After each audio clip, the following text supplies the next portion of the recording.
Richard. Motherfucker. I am telling you for the last time, you can't do this to me. What do what? Keep walking and then you'll fall off the fucking pier. Come on, man, right this way. Oh, don't fucking order me around, you little piece of shit. Why? Why should I follow you? Because this is You put me in a green room with no food. We're going to put you in another green After room. hear Howard say, oh, I guess Richard wants to come in the show after 30 years. I helped him get a show. Yes. If it wasn't for me, he wouldn't have a fucking show. So what's going on, man? Everything. You want to know what's going on? Yeah. I think Curb's going to come back. I have a feeling. I have a couple of projects of my own. I'm touring endlessly, and I can still have intercourse.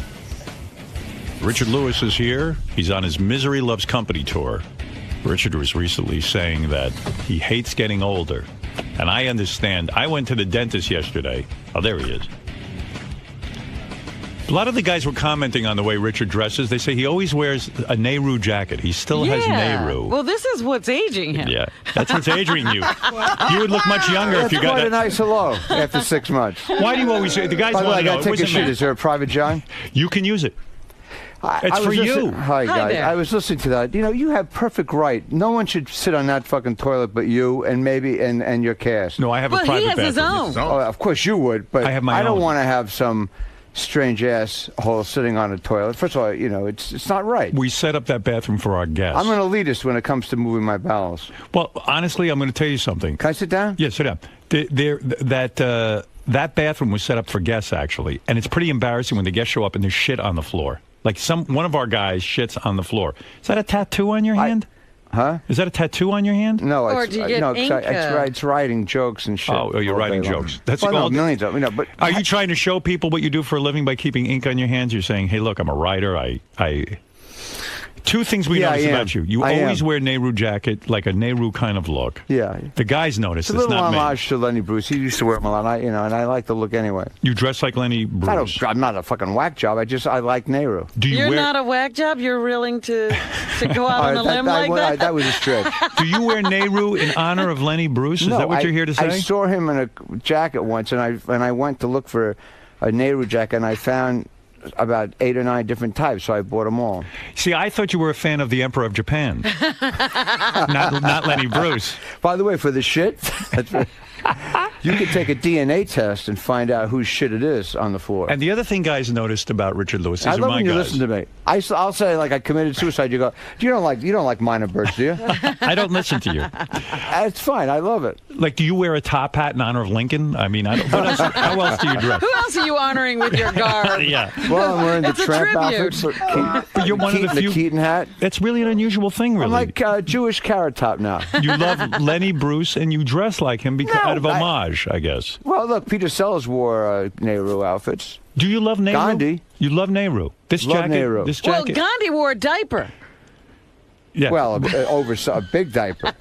No, it's very interesting because he does. He wears Nehru all the time. I think I'm one of the best dressed comics that ever lived. What do you think of that theory? I don't believe you see that. these schmendricks come in here. You look good, though. You always have a nice look. And the other thing is, too, your smell is unique. And Gary said to me, all the guys are saying, Richard always comes in, he has this very soapy smell. A soapy It's not smell. soapy, thank you. What is it? That's not. What is it, a cologne? Aqua de Silva. I've worn it for 40 years. But you put a lot on. I mean, it's part of who I'll you tell you are. the truth. I put a funnel in my ass and it's everywhere. Aqua? You want to know something really bad? De Silva. Every chick that I went out with since college loved it. Wrong. My wife hates it. Of course. You know what she feels? It smells like soap. It's soapy. I feel like she feels like you, and it pisses me off. feels like you're overly showered in some way. That's what she says. It pisses me off. Every other person who I cheated on everyone but my wife, and the one woman who I finally marry hates the way I smell. But you realize what it is. Women shouldn't really be that aware of that smell. Why in other not? words, you're probably putting too much on. I put a whole shitload on. Yeah, I mean, I can smell it from here. You can't, can Yeah, you? yeah. You know, you recently said you hate getting older, and I was at the. Who likes it? Yeah, I was at the dentist yesterday. Yeah. Now, I've been having a thing that whenever I drink something really cold, it hurts my tooth, like a cavity. So You're I said, getting that pain. well, I had this Hey, pain. maybe you have a nerve problem. Maybe I had a problem. So they took X-rays. They don't see anything. The guy figured out. Dr. Kaufman figured out. He says to me, "When you get older, your gum starts to recede a little bit. That's true. I heard that too. Yeah. Your But nerve 20 is years ago, I heard exposed? that. Yeah, he goes, it's nothing, they put some stuff on it, but it's horrible, right? Getting older. You don't like it. I have a torn rotator cuff, Look torn at you. bicep, I had a hernia. You're a mess. A ball popped out of my groin. I didn't know what it was. I thought it was a tumor. Did you get an operation? Yes, so I went back because it's hurting for the last year. So the doctor, who's a genius, Right. he brings in a protege. So they both put each finger, one put up one ball and one on the other one. I almost had a fucking heart attack. Why do they each need to put a finger on your balls? Do you think Because you're a he's celebrity? showing the protege how to do a Why hernia on test. you? But Why do you have to you're be a the crash celebrity. test I would dummy? imagine you must be. You should be treated a certain way. Well, Only I swear to one God, it's finger. the truth. Right. When you go for a physical, you got to take urine. You give you urine. Yeah. For 30 years, because I'm such a hypochondriac, they give you this little thing where you're supposed to take. I don't know how you do it. You're supposed to put it under your ass while you're taking a dump, and then take a little piece of a fudgicle stick and smear it, and then take another side of the stool and smear it, and then do the same thing for 2 days in a row. It's because you got to catch what? the shit while it falls out. What are they testing your shit for? I don't know, cancer, What? polio. I don't fucking know. Polio? I'm going to die eventually. Do you think anyway. you can detect polio So, for your huh? shit? Maybe. He's got polio of the But anus. here, Your doctor has you shit on a little stick. No, you gotta catch the manure like a butterfly net. Yeah. And then you take it comes with a stick. You take, and it says the directions are hilarious. I think they're Carve fucking one with you. piece of duty. Yeah. It doesn't say duty. Right. One piece of stool from one half of your stool. Right. And then the other half. And then do it the same thing the next day and mail it in. So I went to my doctor. I said, "Do you think Jack Nicholson and Liz Taylor are shitting on this and doing this with fudgicle sticks?" So did they find anything No, in know your what the stool? doctor told me? What? You're the only guy in 30 years who's ever sent this shit in. I knew Nobody it. else does. Oh, no one else. They'd rather die than catch their shit in their own Of hands. course. I mean, So I'm never going to do it again. oh my God, I'm But so you look in sorry pretty for good you. health. How's your wife? My wife's great. My marriage is good. Yeah, mine too. We got married. Well, this is your second one, but this is you're set. I'm set. This is your second marriage too, right? I would never give this one up. But this is your second marriage. What's Isn't this it? theory? No, I never got married. You never got married he before? was never I never married wanted to before. get married. You I didn't cheated want- though when you would date women. You were supposedly monogamous, but you I would cheat cheated on everyone. You would cheat on them all. Everyone. Everyone. I'm not proud of it. I was a sex addict. When you read about Sandra Bullock's husband cheating, when you read about Tiger Woods, or David Letterman even, you're not Yeah. surprised. You had But to be wait a minute. surprised He with just Letterman. he just said he was a What? sex addict. Wait a second. You were surprised with Letterman, weren't you? I don't know Dave that well, so I don't know his personal. I'm not surprised that anyone fucks around because I think men are. I think men are. I'm not a scientist about this shit, but I think men want to fuck as much as they can. Right. Okay? But you consider yourself a sex addict?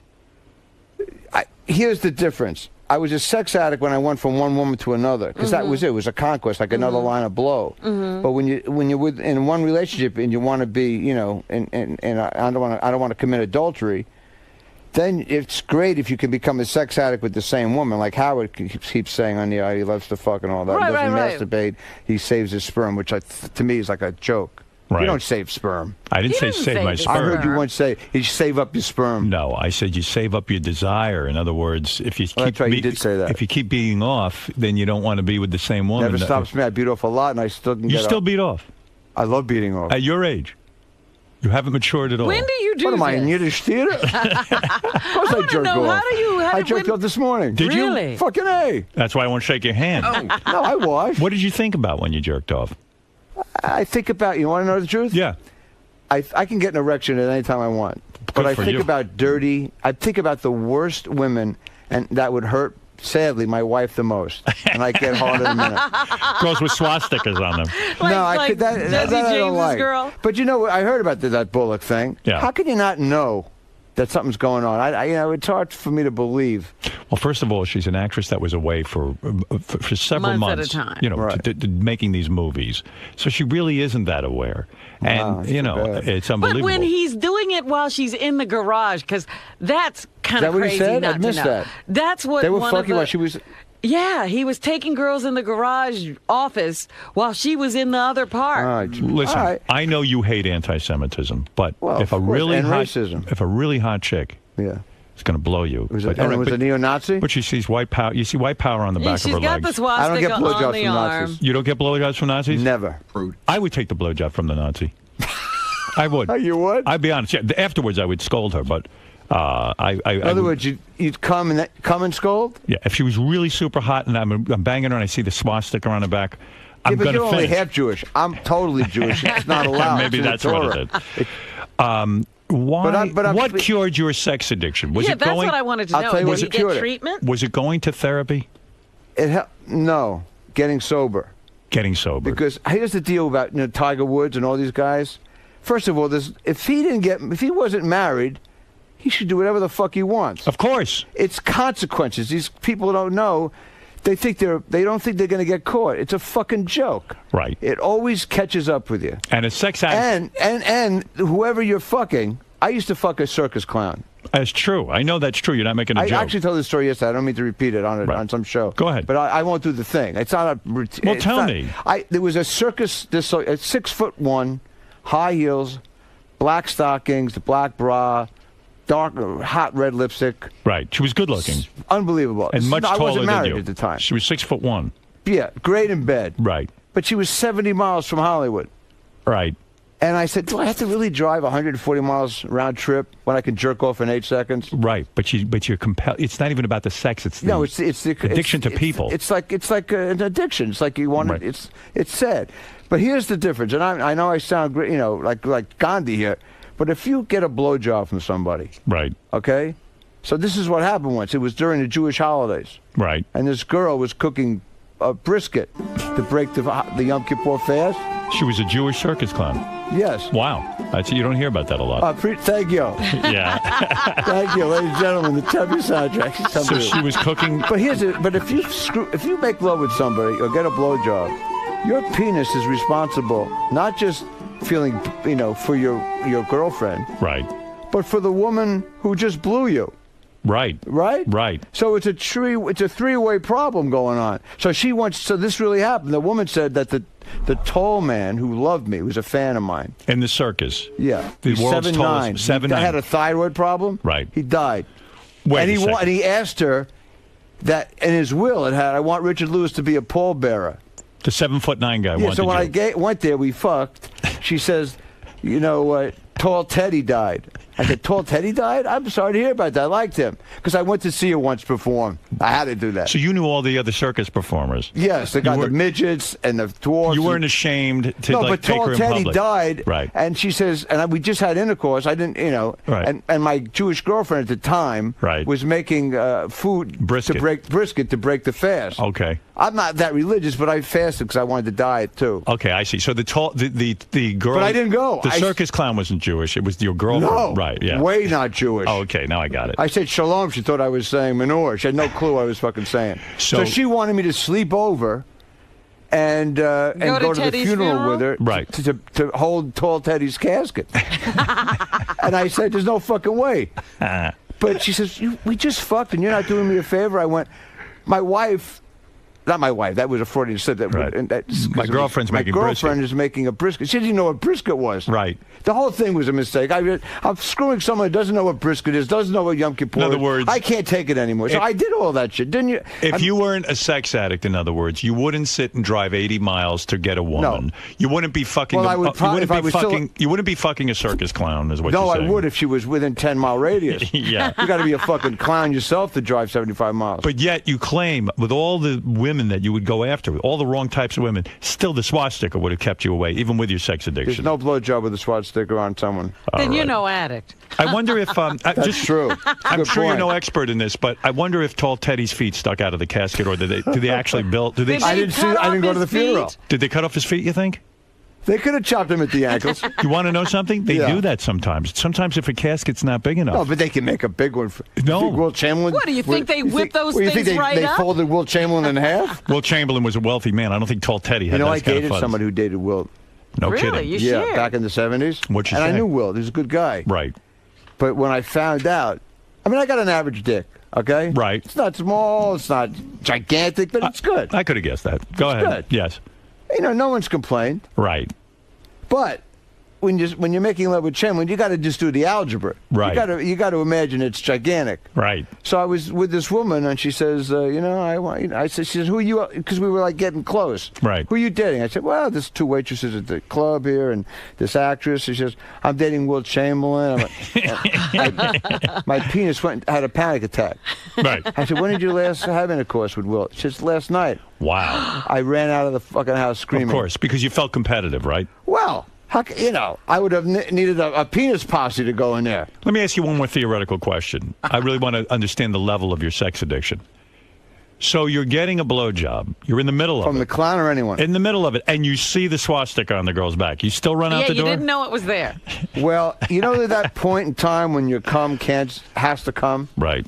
Then it's not really me not caring it's a Nazi. It's my cum's fault. You're somebody who is on top of the scene. You're part of show business. When you heard about the Conan O'Brien, Jay Leno... You're going to hate me for this. Why? Because back in '94, you weren't a fan of Conan. I like Conan very much. Oh, now you do? I used to rag on him. I went on Conan's show many times and enjoyed it and said he was one of the best interviewers in late night. He's a great interviewer. That's right. And he's brilliant. But here's my feeling about the show. I think I read what you said, too. I think I agree with you. When you take over The Tonight Show. Right. Let's say someone took over your show. You wanted to retire. That's right. This is a huge franchise. Right. Same thing. Right. So if someone takes over the Tonight Show, if you two left, if everybody here left, right, and you had to fill someone in, there should be promotion up the fucking ass. Of course. They didn't promote Conan. No, they promoted Jay. They did. That's right. And he got fucked. They didn't give him a fighting chance. I don't know if it would have worked. Not only didn't they give him a fighting chance, all of the best guests went to the 10 o'clock show. Because there's more people watching. And and Jay provided such a shitty lead-in for Conan. I mean, bad. Well, look, Jay beat Dave, and I'm a Letterman guy. I mean, I've been doing Letterman since '82. Right. He's been great to me. But I mean, the point of the matter is, Leno, if you want to count the fucking ratings, he killed Dave. Right. Dave would be the first to admit it. I don't even know why they made the fucking move. I've been fired from jobs. NBC humiliated me. I saw your movie. It was a good movie, by the way. Thank you. NBC humiliated me. Movie was made 15 years ago.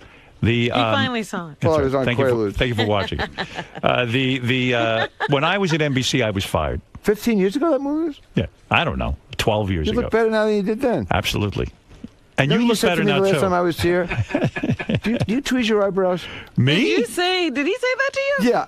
And I could, and I'm You still... do tweeze your eyebrows. You looked at me, and you said, you tweeze your eyebrows. And you do. And then I took my glasses off, and he said, put them back on. You look horrible. Everything I do is wrong. You're like my mother. No. No, I'm not. No, but I do cut my eyebrows. When there's like a gray hair, yeah, I puke. Do you have gray pubes yet? There's a little area there that's causing me concern. I'm so sorry. Well, my wife looks at it and she laughs. It's very hard to maintain an erection when your wife is saying, "What's that patch of gray?" By the way, what? But it looks distinguished. It's not a fucking toupee. By the way, you think you have a toupee? Can you get a toupee for your groin? Yeah, it's called a merkin. No, come on, seriously. That's what it's called. It's called a merkin. It's a pubic wig. Get out of here. People get it. People who used to have cancer or chemo and stuff like that, they would get a pubic wig, and so they do you sell slip them. it over your penis and you glue it on? That's right. I have one of those. I look like Groucho down there. Anyway, one of my lines, by the way. You're not gonna. If you lose your hair, would you? I mean, you have some of the greatest hair. I'm getting thin, I don't color but I'm my not hair. gonna fucking put anything. No. You can see when there's a fucking piece of Brillo in the front. You ever see the guys in the front? Do you think you're going to lose your hair? I am. I'm getting thin in the back. Well, I mean, after I pass 60, it's just I'm on borrowed time. If you get a toupee, it'll be a joke. I'm never gonna wear it. You think can't. I'd ever see you in a toupee? You'd fucking murder me. And you'd murder me. I wouldn't. I'd rip it off your head. I know. So I can't do it. But what about guys? My father, rest his soul. Did he I have a used to go toupee? shopping with him. Not No. at the end. At the end. But I said, I want to get that shirt. He says, let me tell you something, Richard. That shirt's shit. Save up for the good shirt. Right. Don't buy the shit shirt. I had this. It's the same theory for a toupee. Right. Why do guys wear rugs that look like, two squirrels having oral sex on their fucking But don't head? you think some guys just don't know? They don't have the ability to see themselves, so therefore they don't know they look like that. That's stupid? Yeah. They don't have that eye. They think that it looks good. Come on, if there's a little wind that comes up, it spins like a beanie. Do you think there are guys that wear toupees and they're really good and we don't know it? I know a lot of actors. All right, name a who few. Don't think that people think they have a toupee. Like John Travolta. We know he wears a toupee, right? It looks that way, but I don't know. I don't. Who do you know that wears a toupee that thinks no one knows? Like, I think Burt Reynolds thinks nobody knows. I was just going to say, I played poker. He just had a heart attack. I think he's a great guy. And someone told me that he had a lot of work done. So I was playing poker. What? You're kidding. Oh, all right. But then someone told me that. So I'm playing poker this is like 6 months ago. Yeah. And he's next to me. And all I'm doing, like a nutcase, I'm staring at his face, his chin, his dick, his eyebrows. Howard, you could not tell for a second. It looked all real. You sound to me like you're having some fun. Like, where do you play poker with celebrities? There's a famous poker game. Steve Martin's house? No. Gary It's Shandling? called Norby Walters. It's been on for 20 years, and you never know who's going to show up. It's amazing. Norby Walters? Yeah, he's a famous Hollywood guy. He used to be a manager. Now he has a poker game every week. And who was there besides Anybody Burt and Reynolds? everybody shows up. And what Lots of action? Big What do you stakes? do? Yeah, like I was sitting next to Peter Bogdanovich 2 weeks ago. Wow. It was He's a big director. Yeah, he's great. Who invites you to the game? Norby's a friend of mine. But you I have get to the be list. somebody, right? Huh? You have to be somebody. Yeah. They don't allow any you gotta be in schlubs. show business. Right. So you show up, and But Peter anyone Bogdan- could be a George Siegel plays a lot. George Siegel. He's Yeah. alive? Yeah. I had no idea. Yeah. But do you play a lot of cards? Are you a big but gambler? look, it's only $1 too, so it's just for fun. Right. So listen to this. About 4 months ago, Larry David, who I rarely see. Right. And I know. And him you're to- on his television show. We should Yeah, say Curb Your I think he's going Enthusiasm. to do an 8th season, which I'm happy about. I hope Right. he didn't say it, but I think he is.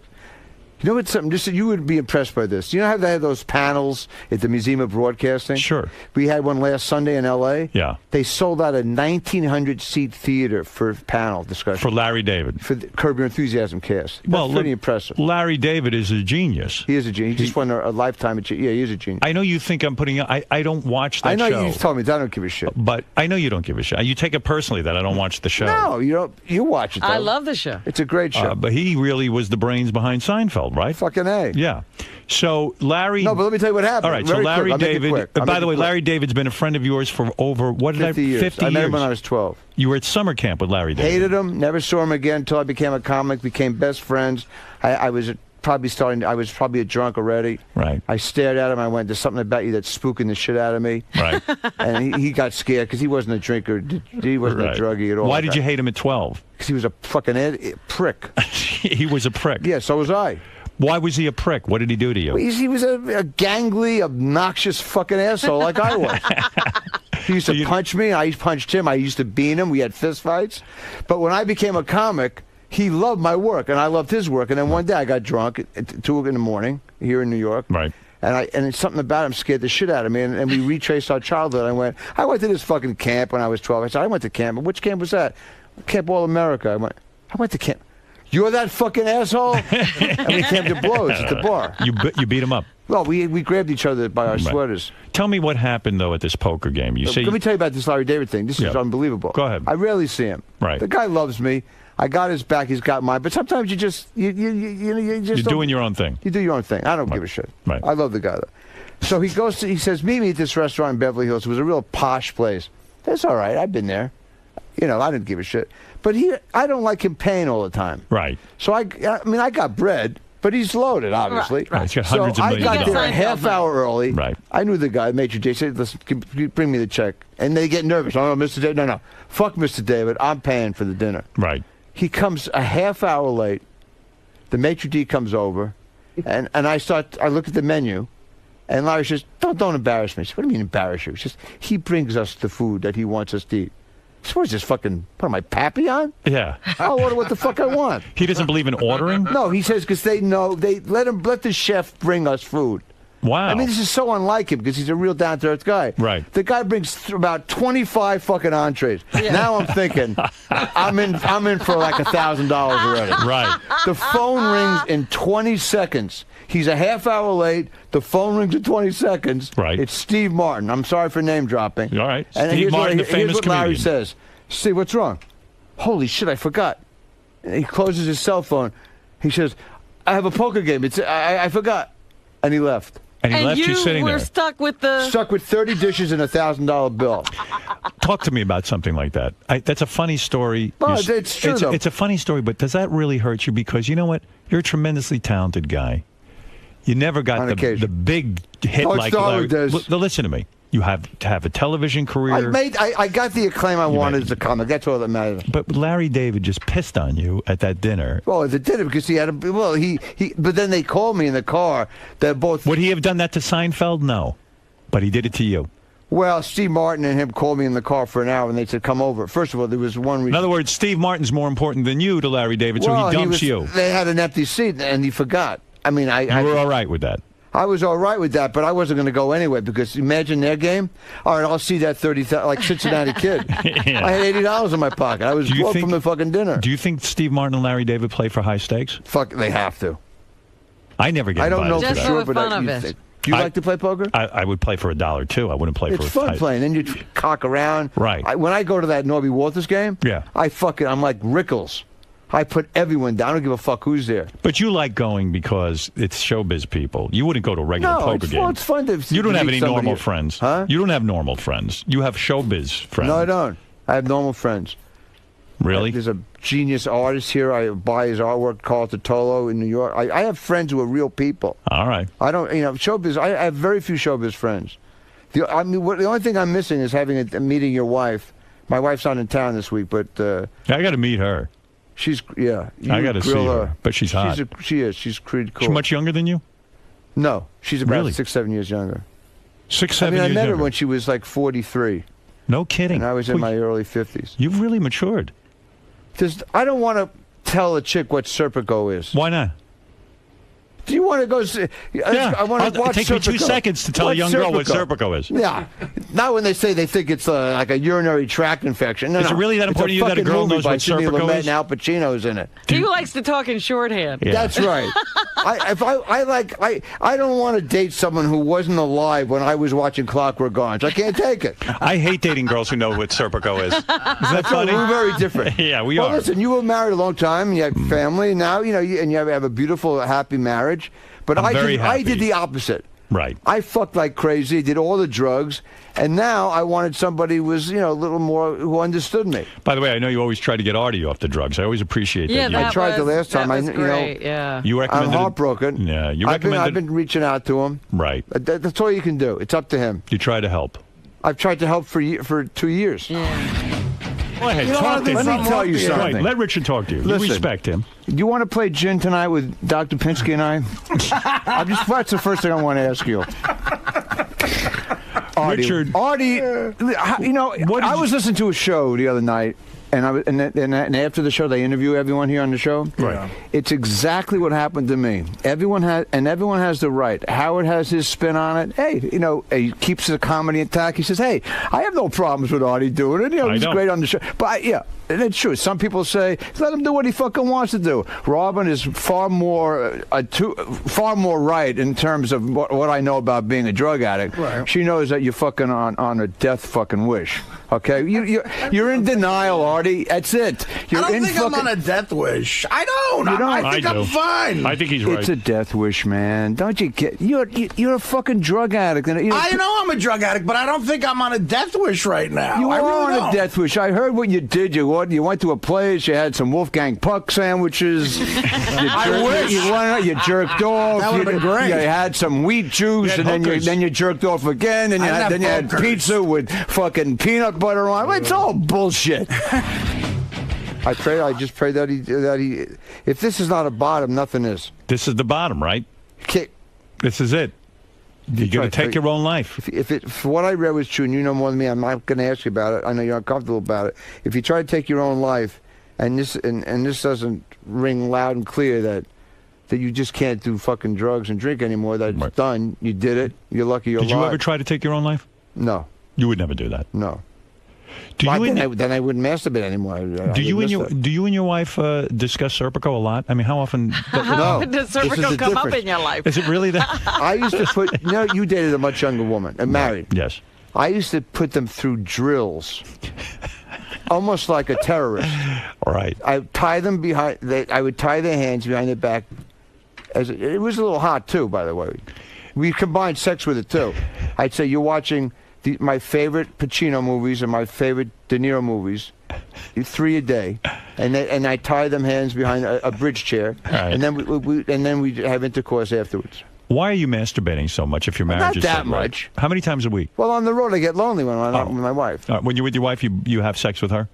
Yeah, of course. How many times a week would you say? Honestly. It's hard to know. 2 because times? I'm on the road a lot, so you got to factor that in. On the road with the stand-up?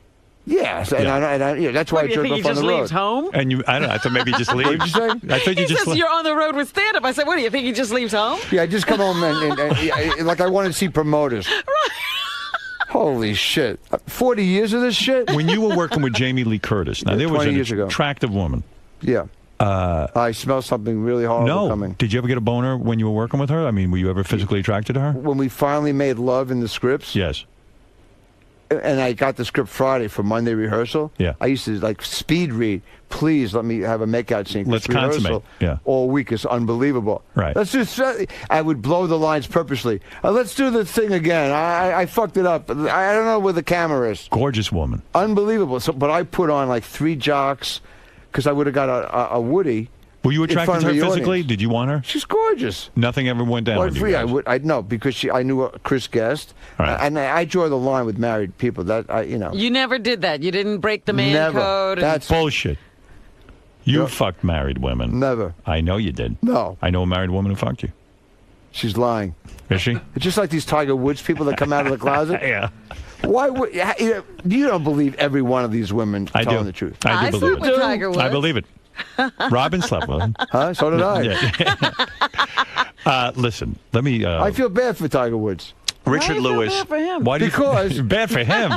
Yeah. You're right. Because If he- a lot of Just saying, people wait are a lying. minute. Wait a Listen, minute. if I was 34, I did Yeah. exactly what he did, but you Well, you weren't weren't married. and I didn't have his money. And you didn't But get you endorsements. weren't And married. then I didn't lose the money, Right. and I And you didn't have didn't any, have and I didn't this commit image. adultery. Yeah. So that's the way you do it. So if you're listening, fuck your brains out, but just don't get married. Of course, if he wasn't married, no one would care. Yeah, he'd be Right. happy. He'd be like Hefner. But he's out of his mind. What is he carrying on? Get a divorce and go carry on with women. That's all. I don't understand why he doesn't get a divorce. He's so transparent that Yeah. he wants to keep endorsements, it seems to me. Yes. Right. He should just say, you know what, the marriage was a mistake. I'm going to be a great father.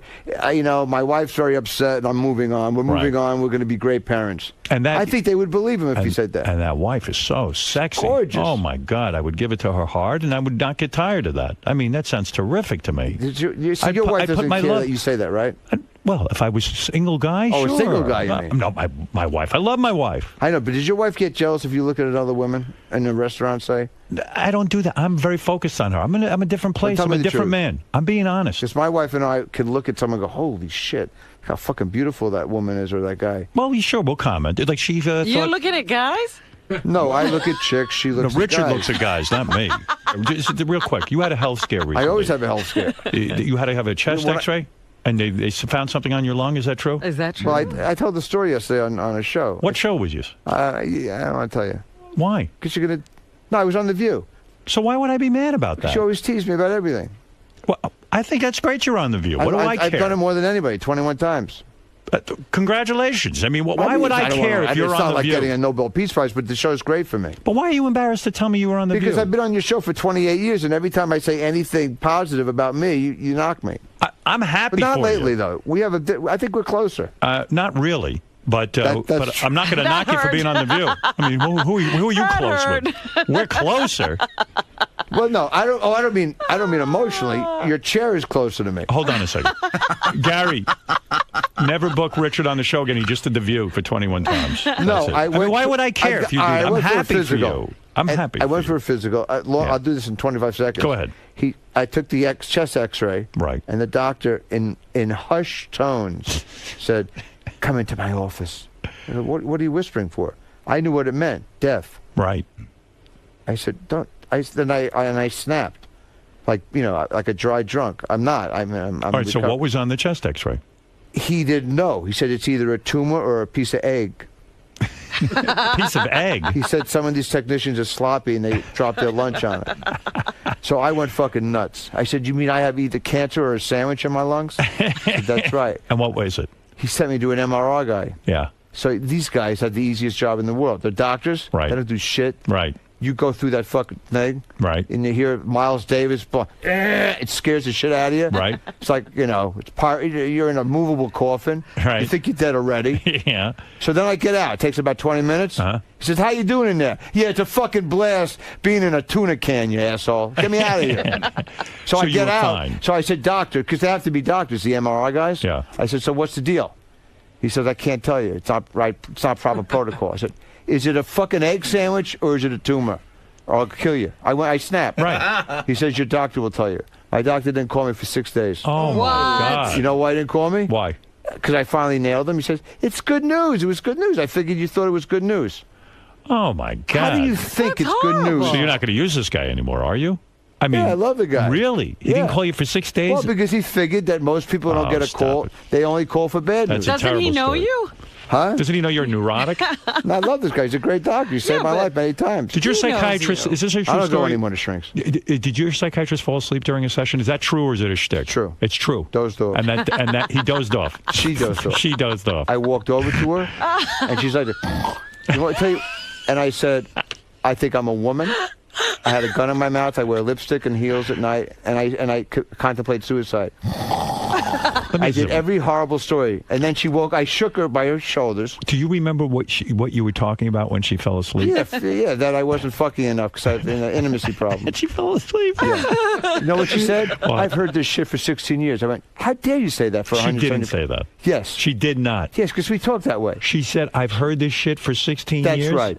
And that's it. For $175 an hour, I said, you know Right. what? Blow me. I'm out. Right. Great seeing you. The great Richard Lewis. We love him. Everyone loves him. But he gave up psychiatry because that was his thing. I don't need fucking psychiatry Yeah. anymore. Really? I'm shocked for to you. hear that. I'm healthy. Yeah. Then- I know and what you they did to left me when I on was a your kid. own. I can still get a hard on. I got a good marriage. Yeah. I'm still doing comedy after 40 years. What do I have to fucking Richard tell a had shrink? tremendous I don't mother. have to report. He had You- tremendous you know, mother Oh, my issues. God. What? You had tremendous mother issues. Huge. Yeah. So you finally got She over used to it. torture me when I was on your show back in the 80s. She Yeah. used to call in. Yeah. I had a nervous breakdown once here. I know. You hid in a bathroom for over like a half I was hour. vomiting. It Yeah. was like The Exorcist. I thought you were putting me on. It was Huh? crazy. I thought you were kidding with Oh, me. no. Yeah. My head was spinning around. Yeah. Your mother sucks cockinelle, the whole 9 yards. That's a story for another day. All right. How many times? Richard, Please, I beg you, let me alone. you don't want to talk to me? This was the most mellow time I ever had with Howard, and now you're gonna get me angst-ridden. Do you have a question? Do you ever have a question? I do, but Just give me one question. You're 25 years old. Wait, 25 or 26? 26. Hi, honey. How are you? Hi. You're great. Thanks. Shouldn't you have a question? Yeah, we wanted to smell you. Hey, smell me. What do you think?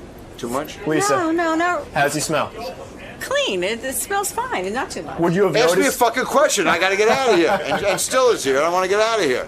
So, you have a good time today, Oh, man? blow me. No, come on, Richard. Richard, so you said... Richard, so you said it was a real mellow time in there today. It was a mellow time until I see you, because you don't know what the fuck you're doing. No, is it different? Why'd you bother Stiller? I'm fed up with you. You don't like me, do you? I love you, but you don't do anything that shows that you're learning your craft. You're not allowing me to... To do what? For Come on, grass. look. What? Hey, how are you? Hey, you're a film man. Are you a film student? I was at one point. Would you get fired? You're the only guy who got I fired from graduated. college. Yeah, what's your degree? Communications. No, your broadcast. degree is in annoyance. It is. You have a BN in annoyance. I know. But I love you, though. I'm rooting for you, for your career. Why don't you listen to her? She knows what Lisa? she's doing. Lisa knows You what want she's me to doing. interview you? No, you should. Here, I'll film. Yeah. I'll film her talking to you. Okay, watch this. Hi, Lisa. Hey, nice to see you. You do look good today. I feel good. Howard was in a great mood, thankfully. But he Got Stiller. got on your case about all your neighbor jackets. Oh, what's wrong? This is not. What, you want me? If I walked in looking like a schlub, you'd kill me. Right. You know, but I hope. I'm touring and I feel great, and it was the least stressed thing in 28 years with them. Yeah. Wow, you've come a long way. No, so is he. He's matured too. Well, hopefully he won't retire. Oh, he's not gonna retire. He needs his ego. It's a bottomless pit of need, like mine. He's not retiring. See, that was an interview. She asked you one question. She said she talked about how he Don't made put her fun of you down. about your jacket, and that's what I was gonna ask. And I think he's right. You like Ronnie's outfit? His clothes? No, Ronnie behind him. I would never say anything against him. He'd kill me. Better watch out for that guy. It's a good outfit. Thanks for stopping by, buddy. Take care, man. I'll see you.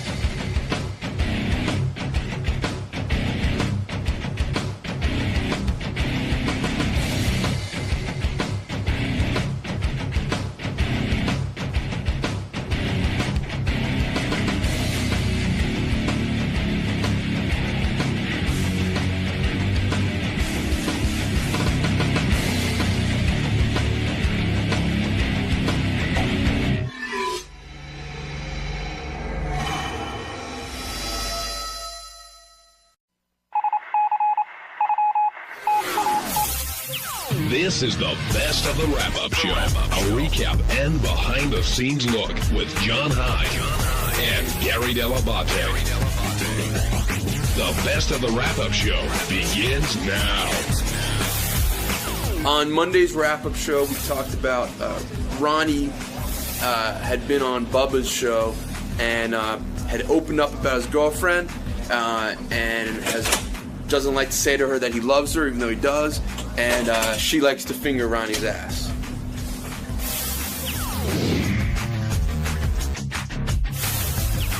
We really got to get into this Ronnie stuff.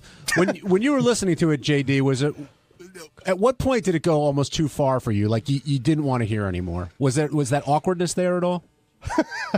Yeah, talking about his balls and being shaved. I mean, I had heard the ass stuff beforehand, so I was.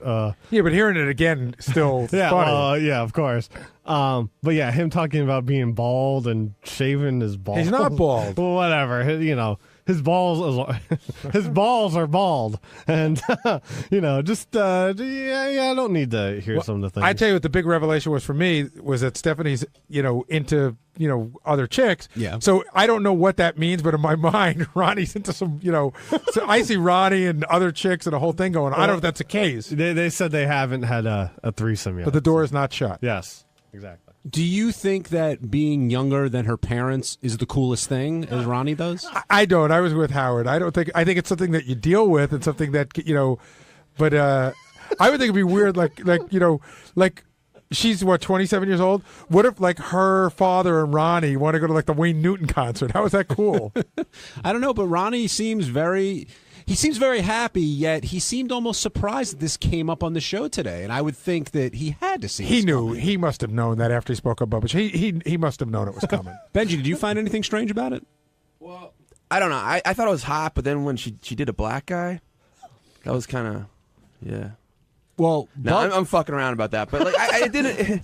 Benji has no rules, by the way, no parameters. Yeah, I don't have rules about doing black guys. No, nothing's odd to you. No, well, it wasn't. No, it didn't seem that odd to me. The one part, physically, I just hurts when you think about someone putting a finger in your ass, like that. It's not so disgusting to me. It's just I don't want it. But it wasn't. Here's the thing for me. Forget about with Ronnie's age difference and all that stuff. Ronnie's a guy that anytime you know somebody. No, I think it's interesting. But anytime you know somebody for a really long time. Yeah, it's interesting. In other words, John Hyde and I know each other well. If I started to hear the intimate details of John Hyde's sex life, it would be odd. Yeah. No, it's interesting, but it's not gross. No, it'd be odd. Or yes, I was interested, but I'm also wow, I know Ronnie this one way, and now I'm hearing a whole other thing. Exactly. I now have a picture in my mind of Ronnie doing all sorts of things.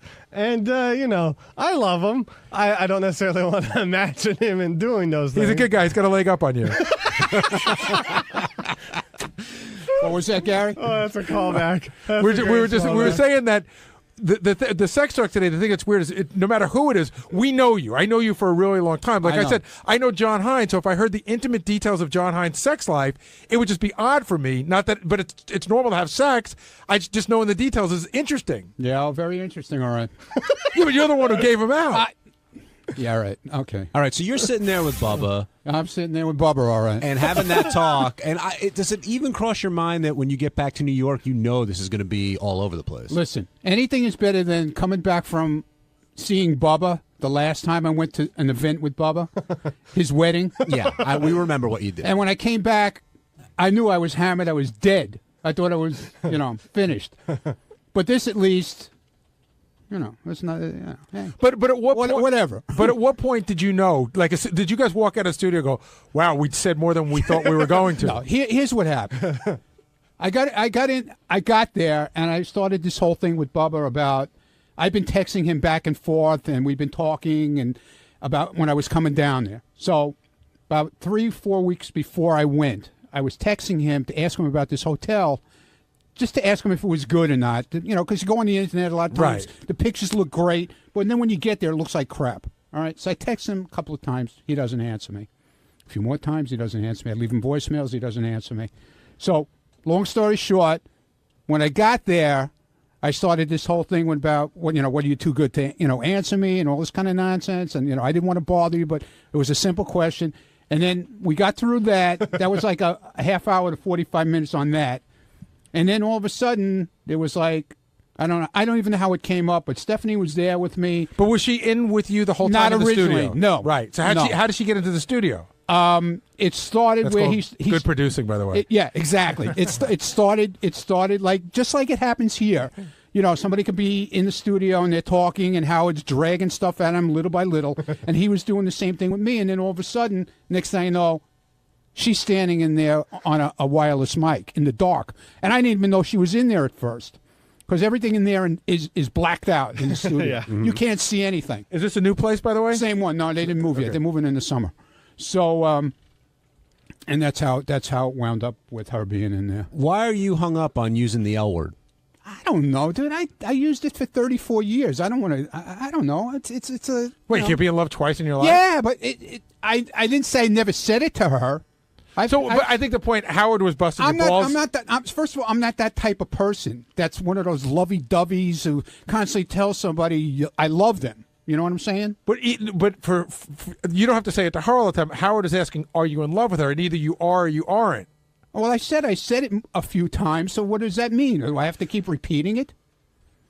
It's not like I'm not. But John, are you in love with your wife? Absolutely. Right. That's the answer. Yeah. Okay. So are you in love with Steph? I like her a lot. See, when you say that, Ronnie, it sounds to me like you're keeping your options open. No, I'm not keeping. No. Right. I'm with her right now. Okay. I'm not with her. I always question her. See, I have this hang up, and I talk to my shrink about this. Okay. I have this hang up. Why is she with me? And what does she say? Because she loves me. That's why she's with me. Do you not believe that? Do you question that? Yeah, I do. Do you ever? I do question. So hold on. I'm sorry. Question. What do you think that she could be getting out of the relationship? In other words, you make a good living, but you're not so rich or so famous. So what do you think that she? Dude, she does her own thing. She's got her own place. It's not like she's whatever poor, whatever your doubts are, what would they be? The whole, like Howard says, the age difference. Okay, the age difference is really a big. It's a big spread, but. There's other people. If you walk around New York, you see guys with young girls all the time. It's not no big deal here. Certain areas certain places you go to, people look like, holy shit, look at him with her. What is that? I've had it happen. What do they say? Like, hey, is that your daughter? Shit like that. And when you say no, do they give you dirty looks? I don't say anything. I just don't answer. She's the one who usually says, like, no, that's my boyfriend. Were you surprised that Howard was sort of getting on you for saying that the coolest thing is that that her parent, what you said about her parents and the age thing there? I don't know. It's a combination of a lot of things, dude. I don't know. I really don't want to get into it. Hey, one thing. It's a little late now. Yeah, that cat's out of the bag. So she is your girlfriend. Never said she wasn't. No, that's cool. That's cool. So are you? Dude, she's been in everything. Has she been in every affair that we've been to? Has she been there? No, but I'm talking about like on the air, like when we've talked about it, I wasn't sure. I wasn't sure if she was clear. I wasn't sure, Ronnie. I'm not fucking with you. You've talked to me off the air about this. I wasn't sure if you guys are in what you consider a girlfriend-boyfriend relationship. You've asked me this before off the air, and I said, I've told you, yeah, we're together. You asked me, are you guys still together? I said, yes. I don't remember. I don't remember doing that. But Ron, I'm not trying to. It's not a deposition. Are you guys in a monogamous relationship? Yeah, according to her, we are. But that's what I'm not. You can't give a straight answer, man. What the hell does that mean? It's not a big deal to me. I'm just curious, like when you define girlfriend boyfriend, like do you feel like you're free to see other women? No. Okay, so I'm not seeing anybody else now. If you had sex with another woman, would you tell her? Yeah, right. Yeah, I'm going to tell her. No, I'm not going to tell her. Would that be considered cheating? Yeah. Okay, so but I'm not. I didn't. No, that's fine. That's what I'm just curious, like what you guys' boundaries are. We don't have any boundaries. Well, you have that boundary. Wait, so you're both free to basically do what you want to do? No. Not in that case, no. What in what case are you? I don't. Well, does that go both? Leave me alone already. Does that go both ways? Like, if you can sort of do your thing, can she do her thing? Are you comfortable with that? No, she goes and hangs out, and she goes out with her friends. I don't know what she does. Can I take her out? No. You would be the last person. And by the way, that has to do no matter how old she is. Yeah. When marriage came up, you said that's definitely out.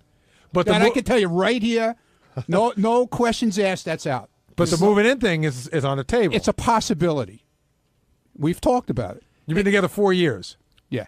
When you say marriage is out, like, because I know a lot of people say it, but they still say, okay, I want to become a couple, and I want to live together, and I want the idea to be everything the same as marriage, just not officially married. Is that what you mean? Listen, if she moves in, that's it. There's no other relationship. There's nothing. There's not going to be engagements. There's not going to be put a ring on her finger for 10 years. There's not going to be any kind of diamond ring. But if she does move in, the idea might be this is our lifelong partners. As long as it might last. Do you think at one point she may want that stuff, though, Ronnie? What? A ring? She says no. And I told her it will be no. And if she insists, that it's going to be no, that she wants it eventually, then it's done. What if it's 10 years from now, you're seeing the light at the end of the tunnel? I'm in a fucking wheelchair, yeah. Yeah, and I might say, okay, whatever you want. I'm after that anyway. Yeah, right, exactly. I need somebody to push me around. To me, the funnier part of this is, how old is your son? Old enough. Right, like he'd be like a 35-year-old guy would be calling a 27-year-old chick mom. That's why he doesn't want to get married. No, that's not going to happen. That would never happen anyway. And the marriage thing was, right. It was always off the table. And the kids think too. You went right at Robin when the marriage thing came up. Okay. Yeah, you seem pissed that she was questioning you about that when. Yeah, well, Robin likes to give it out, and I like to give it back to her. It's always been like that with me and Robin. So, hearing that back, is there anything you wish didn't come up? Yeah, the whole conversation. The entire thing? Because I think you also not the entire thing, but the details part. Yeah. Whatever. My friend JD, because you got to hear him giggle like that. Yeah, well, I knew he. Listen, Brent came to me as soon as the show ended and said to me that JD was on the phone already. No, that was even before your interview. I told him I wanted the audio. Yeah, asking for the audio, no matter what. Now, is Stephanie going to be upset that this came out on this show? She knows about it already. She's probably actually listening to getting ready to listen to the replay at 11. And how did she react? She was all right with it. She was fine. Hey, you know how chicks say, like, some guys really know how to finger and other guys don't? Is that true with chicks, too? Is she a better fingerer than other chicks? Oh, give me a break, bitch. Will you please? Hey, on Tuesday's wrap-up show was Ronnie Palooza. We learned way too much about Ronnie. We learned that he has a 27-year-old girlfriend, and he's afraid he's going to up and leave him one day. Something about his father. I don't know, he has issues. And also we discussed whether or not he's trying to copy Howard's style. You be the judge.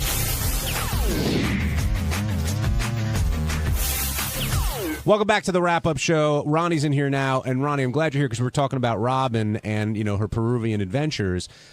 When you came in today to talk about, I guess, the problems you talked about here yesterday, you almost seemed to bypass Howard and go right at Robin. Why was that? I don't know, because she goes at me right away all the time, so I went right for her. But it seemed like an unprovoked attack. It wasn't an attack. I was just making a statement of how I felt, what she does. Like, she'll attack somebody, like, right off the bat and agree with everything Howard says, pretty much, when he's attacking me. But when she's being attacked by him, all she does is sit there and laugh.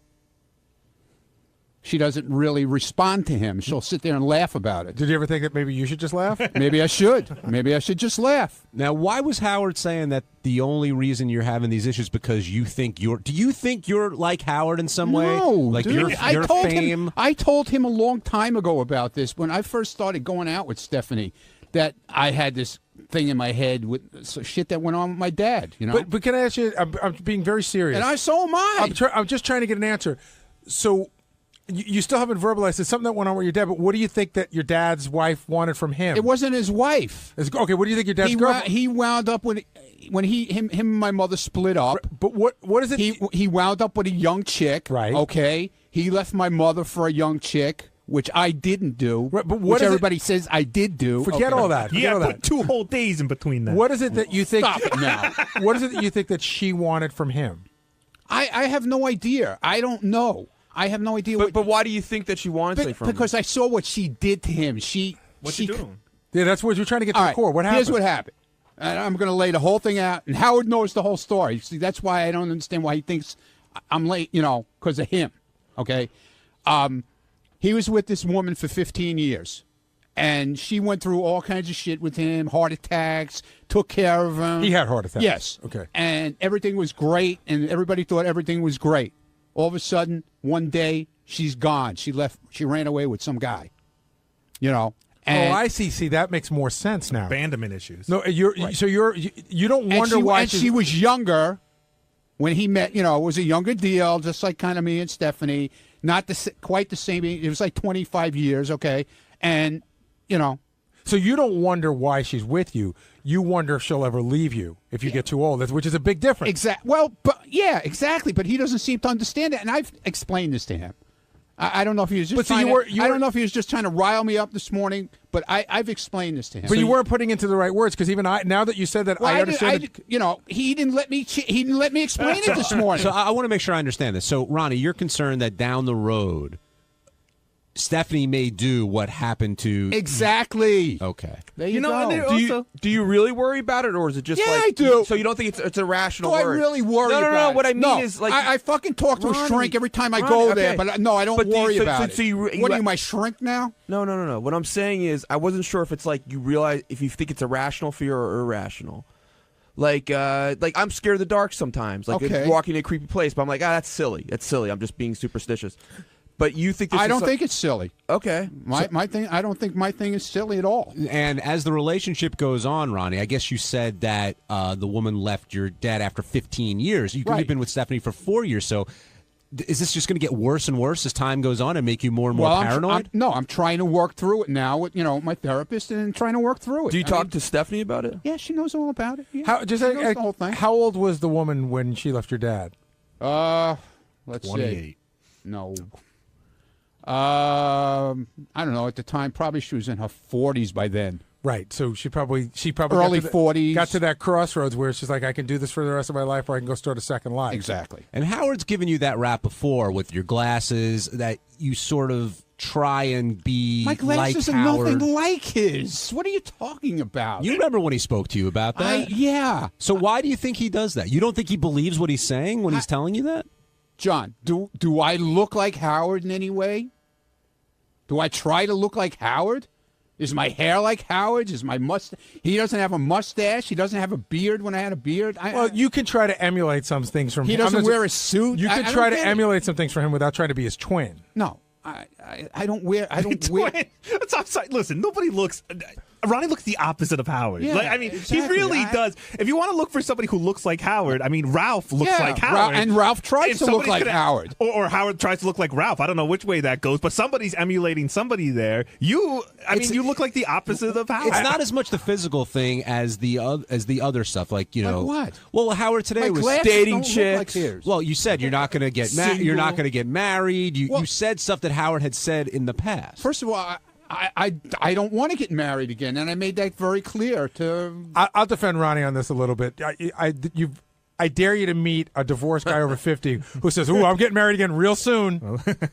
But listen. Even Robin, and again, I don't mean to beat up on Robin today, but even Robin copies Howard more than Ronnie. I mean, Howard gets Mac, Robin gets Mac. Howard, wants to do a photo shoot gallery. Robin wants to do a photo shoot gallery. I don't have an iPhone. I didn't have a Droid. I don't change my phone. I had a $10 phone. I finally got a BlackBerry. I guess I relate. And if Stephanie didn't buy it for me, I wouldn't have it. I relate to what Ronnie was feeling about Stephanie. I think for completely different reasons. Meaning, I have a lot of what do you call it, self-doubt or whatever. I don't feel good about myself. So I have an attractive wife, or so people tell me, and sometimes I do. I don't live in fear of it, but sometimes I'm sitting there, it's almost like waiting for the other shoe to drop. When is she going to wake up and realize she married a fat, hairy, annoying guy, and wondering if she's going to leave? I don't think about it constantly. It doesn't stop my relationship, but sure, I absolutely have those moments. It hasn't stopped mine either, but it's in my mind. And I don't think she's there, like Ronnie was saying today, I don't think she's there to get anything. There's nothing to get, but yeah, right. I'm just waiting for her to wake up one day and go, what the fuck am I doing here? Yeah, exactly. Same thing. On Wednesday's wrap-up show, I stopped by to talk about Gilbert Gottfried when he spit all over our studios, which wasn't pleasant. And then we'll get into Robin and her trip to Peru when she did the ayahuasca, I don't know what that's all about, but we'll see. And also, let's find out what Greg Carmel's role was in Howard TV's role in the Gilbert Gottfried spitting incident.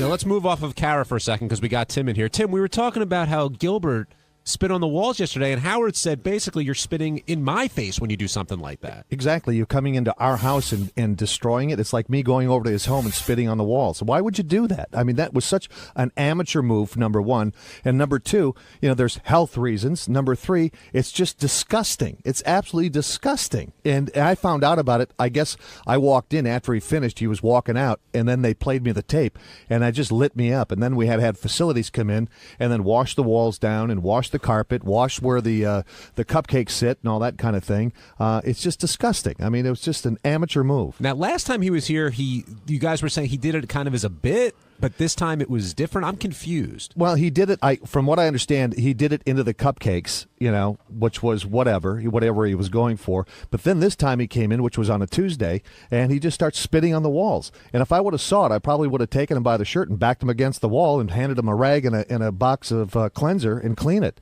Now Tim was pissed. I'm telling you, he would have done that. I'm telling you that you don't. There's a certain line here, and this is, we have a compound. We put a lot of effort into it. People are working there. It's a professional environment, and they come in and somebody does that to us. Are you kidding me? Do they do that at the Tonight Show at late night? Howard hit that right in the head. Gilbert's not hawking loogies at the Tonight Show. He's not hawking loogies at the Letterman Show. He's not hawking loogies at The View. Why here? Well, wait, this is I didn't see it, but I'm guessing. Did they start asking him, hey, are you going to spit again? I don't believe so. I mean, I don't know what happened. I don't believe so. And listen, I don't think it's particularly funny. I don't think it was particularly funny the first time, but my guess is he just thought of... Listen, why doesn't he think it's funny at The View? I don't... Was he shit on the floor? No, seriously. Are you saying he's... Actually, that would be kind of funny. Well, are you saying he was encouraged by the Howard TV guys to do something? Know that. I don't know. I'm making a guess. Making a guess. Maybe one of the Howard TV guys can say, like, hey, are you going to spit again? They brought up the cupcake thing. But this day and age, people are so health conscious, and somebody doing that just from a health standpoint, and also it's uncouth. How would Gilbert defend himself, Tim? I have no idea. I highly doubt that he'll be allowed back in this building. Oh, really? I'm serious. I mean, would you go to somebody's house and spit on their walls or spit on the floor inside their home? Are you kidding me? No, of course not. Yeah, exactly. Now, Tim, it's a total disrespect for all of us here. Tim, since you're here, another thing we hit early in the rundown was Robin insisting that she didn't do drugs in Peru. It was medicinal. What are your thoughts on that? I think that is just it blows my mind. I don't know why. I can see going to Peru, but I can't see doing what she did. I don't understand. So she has her reasons, but I just don't understand. The thing is, they sort of talked today about whether Robin's being upfront. The thing that I don't understand is I guess I can understand why she did it. She was trying to go through this process, a spiritual process or whatever. But for somebody who, for the last 3 or 4 years, has been so adamant and so health about conscious the purity of what you put in your body, to do that, it doesn't make sense that if you're so health conscious, why you would take something that's so maybe not that healthy. Well, I can't defend her. I mean, she's got to speak for herself. But the thing that I thought she was trying to say was, it's not drugs. It's medicinal. It's. She was making an excuse for it not being that, but and everything else is sort of not the point. You know, where she was, and that's not the point. It was more the spirituality. But that's like medicinal marijuana, right? It's pot if you take it, and it's medicinal if you take it because you need the medicine. Well, now joining us is Robin Quivers supporter Greg Carmel, cameraman. Mr. Robin Quivers. Cameraman for Howard TV. Was Gilbert encouraged to do that stuff, or did he just do it? No, he actually asked about the cupcakes as he came out. And when he got over to the ledge, I said to him, this is where you would normally spit in the cupcakes. So then he just started spitting all over that ledge. But I wasn't like, hey, Gilbert, do something funny. I just said, he had mentioned the cupcakes previously, so I brought it up again. So it does make it a little different. I wouldn't say that's encouraging him, but it was reminding him. But that doesn't mean, again, for me, that doesn't mean it's all right to do it. But Benji was suggesting that maybe you guys were like, oh, do you want to spit again? I figured something happened like what Greg said. I don't blame them at all because they're covering something that had happened before. And it's part of the story. Gilbert's point of view is like, hey, I'll just do it again. It'll be funny, which, again, I don't think it's that funny, but I don't think... It's as funny as his shitty tsunami jokes. Did anybody try and stop him, or were people just laughing as he was doing it? No, I mean, I have to admit, I get that's really disrespectful, but when a guy just starts hawking loogies, I mean, it's just so outrageous, you can't help but laugh. I mean, because the last time, he gets this sick, maniacal laugh while he does it. The guy's nuts. Did you notice that there was, I said this on the air this morning, everyone was about to barf. Did you notice that there was color in the loogies? Yeah, the one on the ledge was yellow. Yeah. And then the one, I didn't see the one on the wall or on the carpet. The carpet one blended in, but the one was distinctly yellow on the. It was nasty. Yeah. It was. All right, thank you, Greg Carmel. Thank you. On Thursday's wrap-up show, we started with the conversation about Gary coming in late. He was a minute late or so, and Howard noticed it. But Benji just had this grin on his face because finally somebody else was late, and he stuck it to Gary, who then stuck it to Benji, who then accused Jason, and then it just got into a mess, which always leads to a great wrap-up show. Here's how that segment went.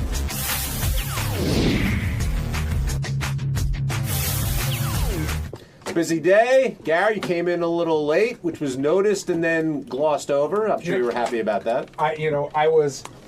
It could have been a 5-minute difference. I got here literally as the show started. And if I got here 5 minutes before, I would have been safe. But I was glad that it was glossed over. Yeah. And I'm sorry. I'm sorry for being late. What are you laughing at, Benji? Nothing. I know it happens. What do you mean? Yeah, it just happened repeatedly. That's good. You know, you're doing well. It happened one time this year, not 4 times this week. Wait, I haven't been late at all. There were some days, there were some weeks. No, where you were late. no, I haven't been late. Before. Listen, I wasn't. John just made a thing of this. I wasn't. I respect I really do, because you're good at it, and you were nice to me about when I was going through what I went through, and you really did help me. So I'm not going to make a thing out of it. But if we are going to make a thing out of it.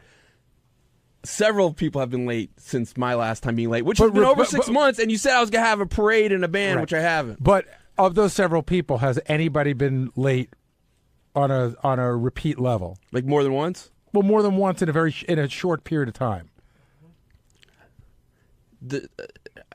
No, absolutely not. Well, there's only been one person that's been late more than once since it all. Who? You. When? I wasn't late. Yeah, you were. When? You have been, like in the fall. You were late before also. It's not a big deal. Okay. But since then, Fred has been, and Jason has been. It's not a big deal. There's 2 different kinds of late, by the way. No, there's 2 different. No, I know. Hold Gary, on. I want to get this. Listen, Gary. I want to before we talk about why you were late, because we have a theory. A theory? Yeah, there's a theory going around about you. Oh, what? That I'm a hermaphrodite or something? No. That you're the you may be that Long Island thing. That's total bullshit. That you might be the killer from Long Island. That is such bullshit. Okay, so think about this for a second. You would come in every day late and sweaty. You're admittedly on Craigslist all the time with blood. No, I'm not admittedly on it. With blood and sand. The sand in your shoes. Exactly. And there's a bunch of women missing on the South Shore of Long Island. I swear on my life, I didn't do that. I didn't have anything to do with it. I don't know anything about it, and I absolutely don't condone it either. You don't condone it? No. So, Benji, you're basically telling Gary that he's been late too and not getting the treatment that you got when you were late? No, I'm not, because I obviously what I did was wrong and I changed. Yeah, here's the deal. I don't live 4 minutes away. My fall lateness, because Benji was right, I was late in the fall, was a car accident on the highway, which is sometimes unavoidable. Today, I overslept, which I talked to Howard about and admitted, and I overslept and got stuck in traffic. Right. I mean, Sal's been late before. I mean, and I've given him a hard time about it. But Sal's not immediately recognizable because he's not in the studio or not on air. I went through a bad thing, and it's horrible, and I'm trying to change that reputation. No, you're doing a great job. Thanks. Now that all those women are dead. Come on, man. Jason Kaplan now joining us on the wrap-up show. As long as Benji's throwing out bullshit, I just heard him mention that I've been late. When once ever have I been late to work that you would know about? Or Gary, you're my boss. When have I ever been late to work? During the winter, you were once. No, I wasn't. I wasn't. You know, here's the thing. I thought you were. If he was during that snowstorm. If Jason was late I thought once, you got stuck. I don't remember. No. If I did, I apologize. If Jason was late once, I don't remember because it was once. All right. Yeah. I've never had to be talked to in Howard by private about being late and be threatened by being fired. I remember one time. Several times. I remember Benji, one why'd you time bring this up? when you thought you were going to be late. Yes. You sent me a bunch of stuff I to sent print you a out. But text. I was with the PATH train that's just stopped. Right. And I sent you messages saying, "Can you please print this up?" I but I still made it here before the show one of the days started. of those big winter storms, I sincerely thought you said you were, and if I was wrong, I apologize. Thank you. I was telling Howard today that on the Cross Bronx Expressway, this is my pet peeve of the day. We're going to get this out in 20 seconds.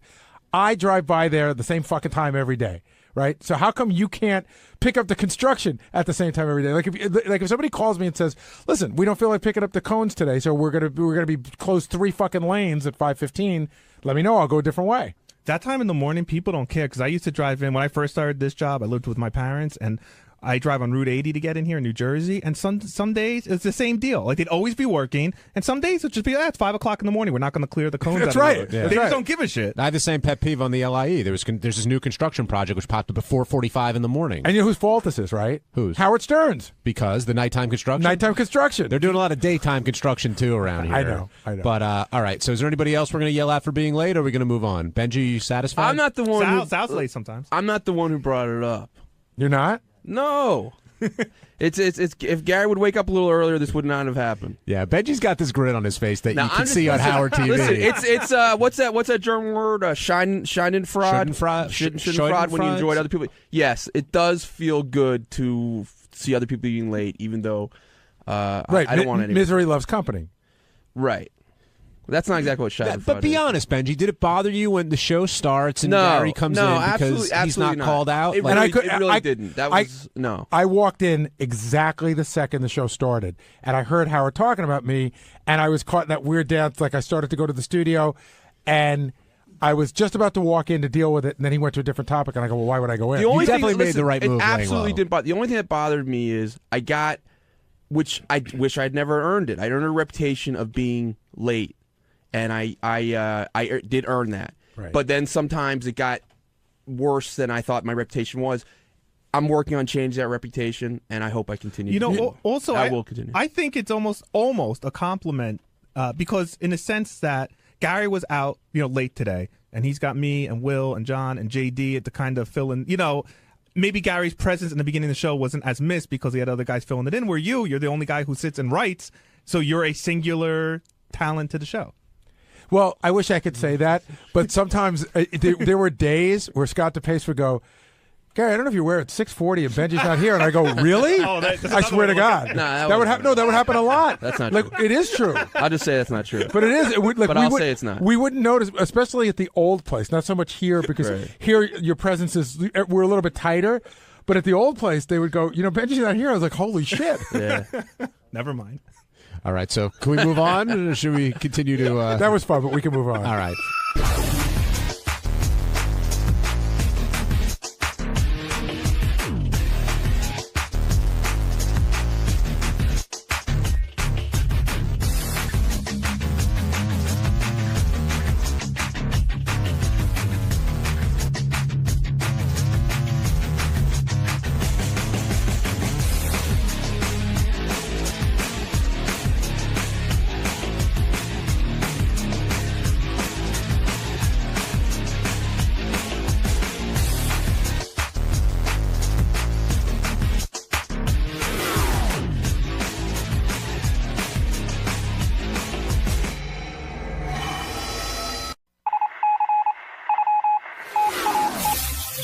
This is the best of the wrap-up show. A recap and behind-the-scenes look with John High and Gary Dell'Abate.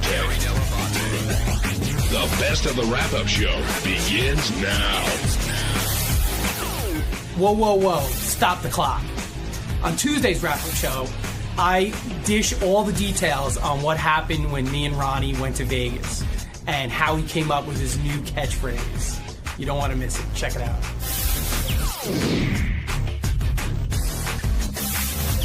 Speaking of Vegas, Benji, Ronnie's out there doing his annual. You host this thing every year now, right? I don't host it. I'm co-host. guest presenter.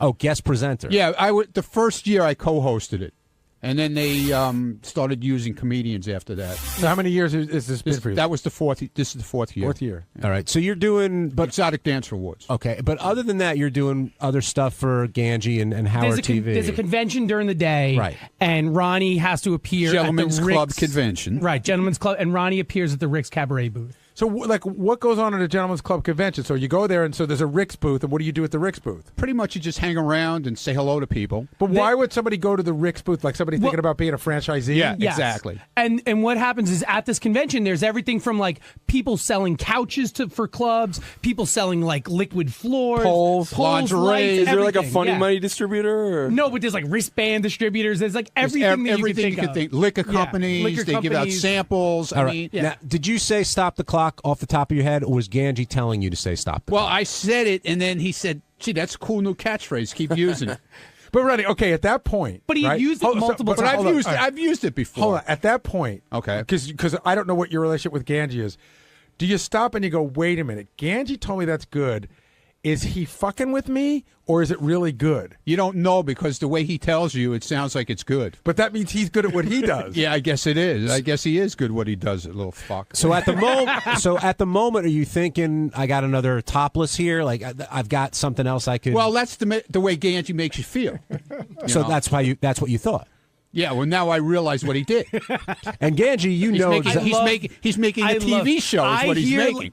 Like I hang out with Ronnie a lot, so he'll say things, and I'll be like, "Oh, Ronnie, that's great!" Like, and I really like pump him up, and I'll be like, Such a "Ronnie, woman. that's the way to do it." Like, "Oh, you should definitely do that." And I like because I know I'm like, and I just can't wait to get the camera going so I can get it on tape. Well, there are a couple of things that I noticed this morning. The first thing is, I think Ganji's like a funny guy, but to me, on the air this morning, he was like on fire funny. Like he's never been funnier. Yeah. And you seem to be his muse.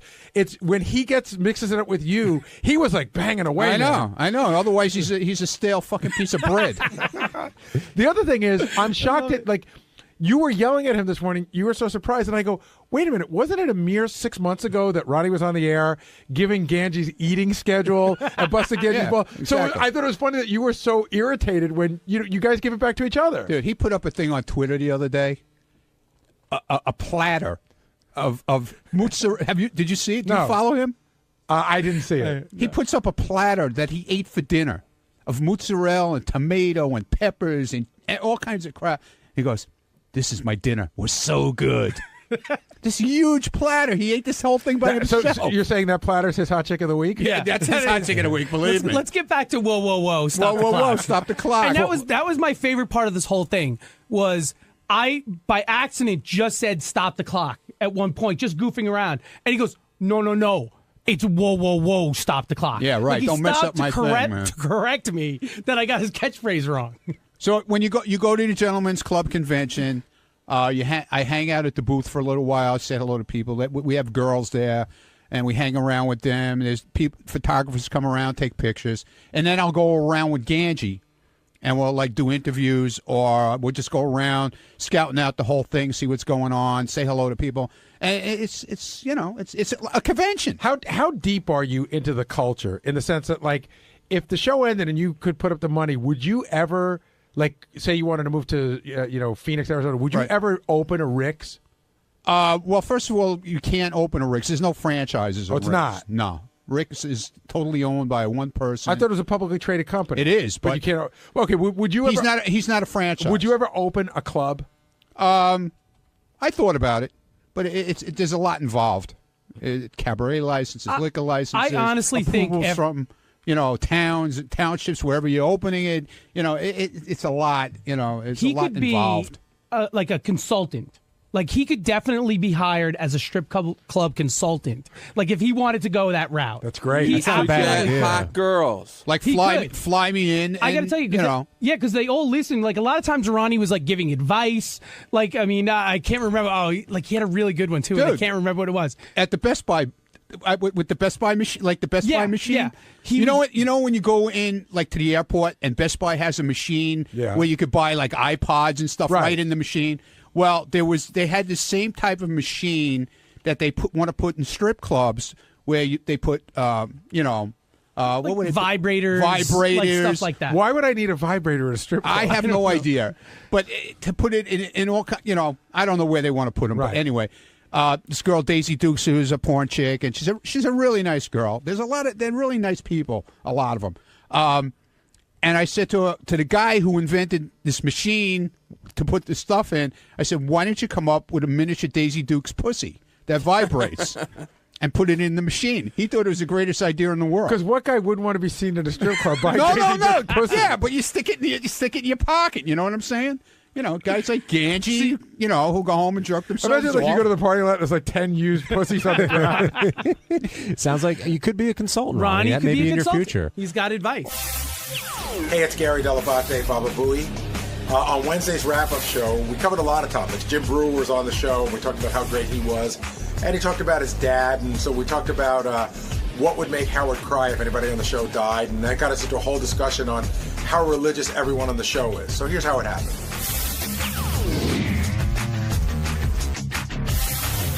Today, stopping by again, friend of the show, longtime friend of the show now, I guess, Jim Brewer. And Brewer always has stories, and he always has the energy and the family stuff.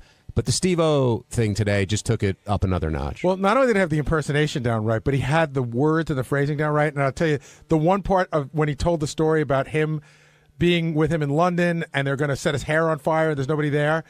This is one thing that Steve-O does all the time. I go, Steve, please don't do it. He goes, dude, I've done it 1,000,000 times. That's his line. But, of course, he's done it like once or never.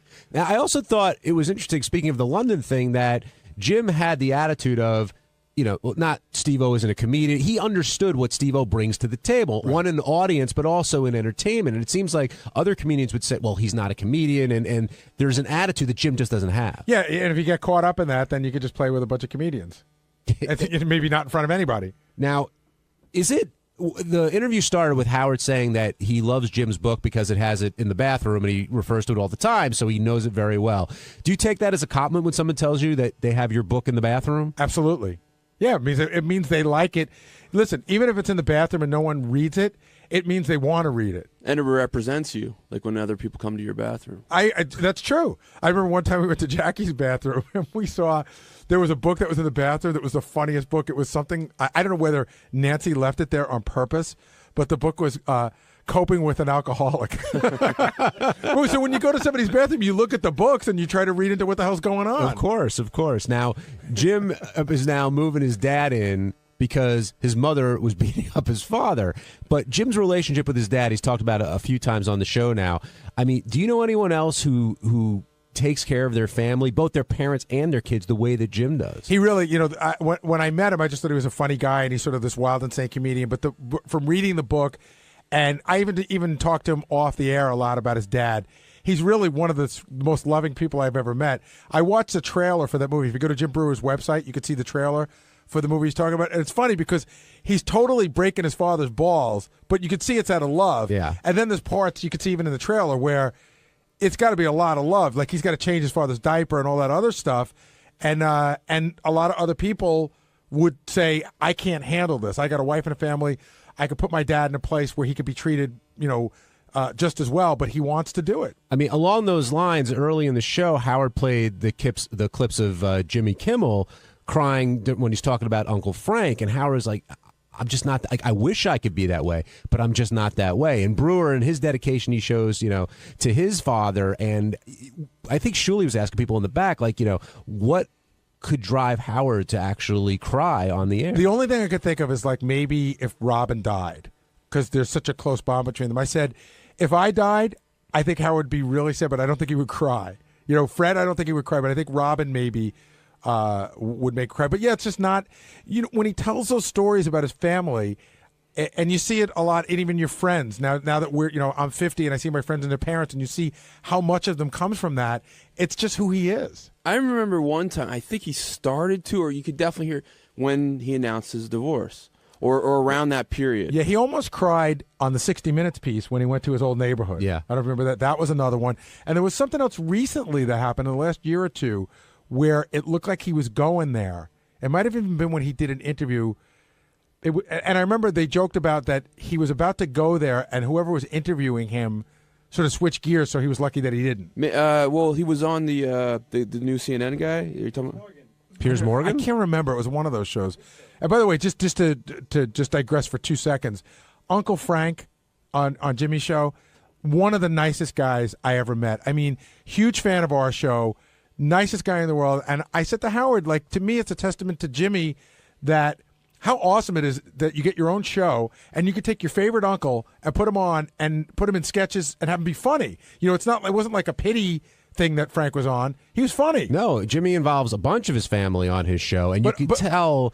I know you could put them on because they're in your family. You could put them on because they're entertaining and funny, and Uncle Frank certainly was that. But you could tell how Jimmy feels about his family and the closest there. Whereas when you hear Howard, I think Howard is extremely close with his father and his mother, even though his dad's very standoffish with certain things emotionally, and his mom's his mom.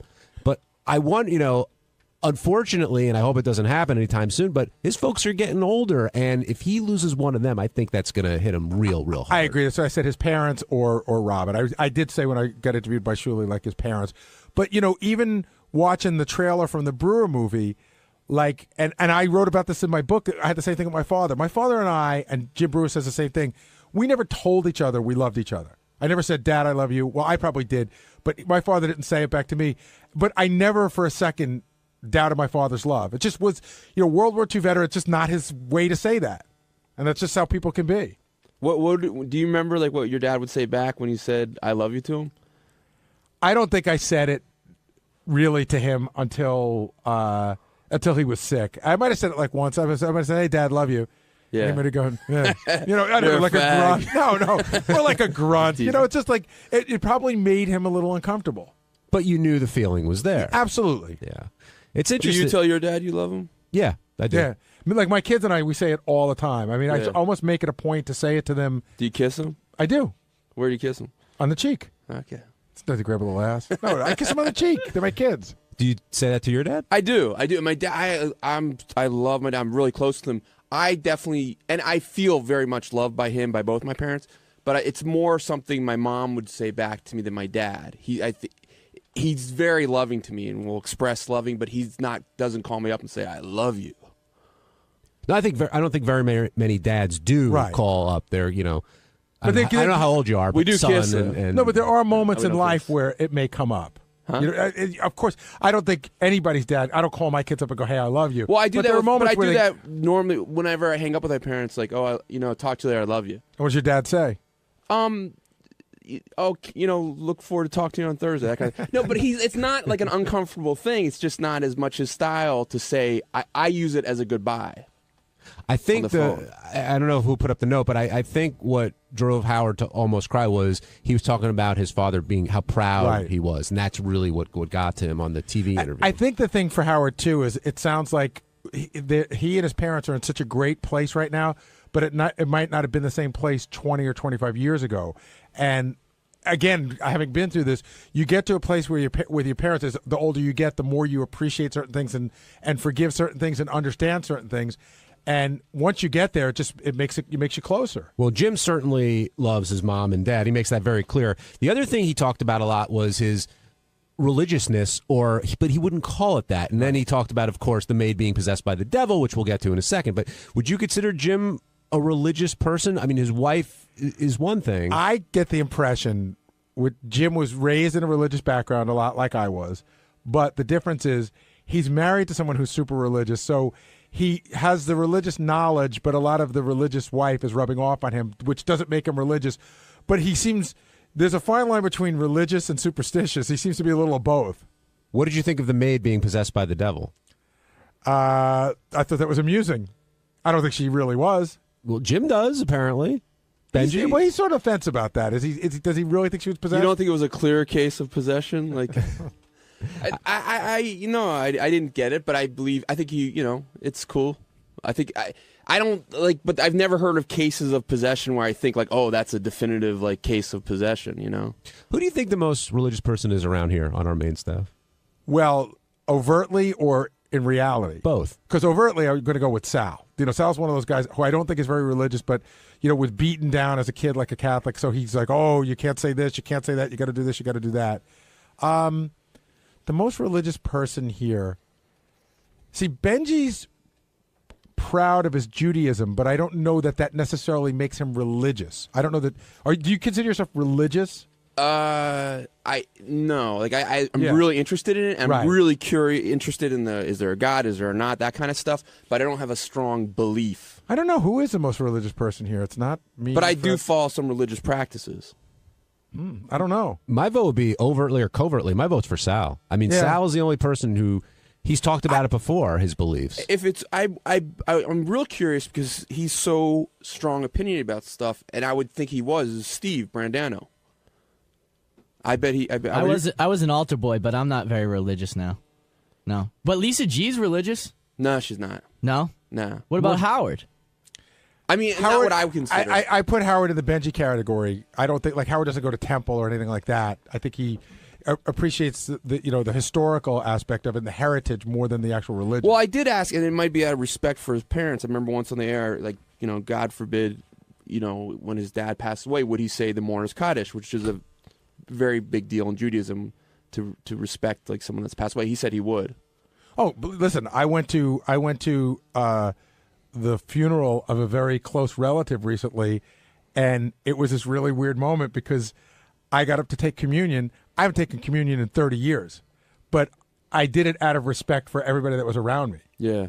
There's also a difference between being a traditionalist and being religious. Right. And you brought up Lisa. I think Lisa is more of a traditionalist than she is. Well, she's not. I don't think she's very traditional. Well, I mean, she like in terms of observing the holidays and things like that. Oh, you mean she just takes off work when there's a Jewish holiday? No. Well, yeah, I guess that's traditionalist in a way. That wasn't referring to that. The weird thing is if you go a little deeper into our group, probably the most religious person here is Ross. He observes a lot. I would say I'm probably, if you're going by practice, I'm more so than him probably. When do you ever practice? I for the most part, like I don't eat milk with meat. I'm vegetarian now anyway, mostly. But I wouldn't eat before that. I wouldn't eat milk with meat. I wouldn't eat pork. I wouldn't eat shellfish. Dan and Philly, you're on the wrap-up show. Hey, how you doing, guys? Hey, Dan. What's first, up? I think Scott the Pace is probably one of the biggest religious nuts. Well, we don't even know what religion is he. He says he's 1/16 Jewish. He's an asshole. That's what kind of religion. No, I don't think he's very religious. Well, it kind of came up with Brewer. Like, what do you do? Do you find religion as is a definitive belief in God? John's question was what I took from it. Who's the most traditional religious here? Not what your faith is, but Sal, do you find yourself to be very religious? That's a tough question. I don't like going to church. I really don't believe in church. I go through the traditions of it, like Christmas on Christmas Eve and whatnot. But I think religion is just your own personal communication and relationship with God. That's what I think religion is. Does your family go to church every Sunday?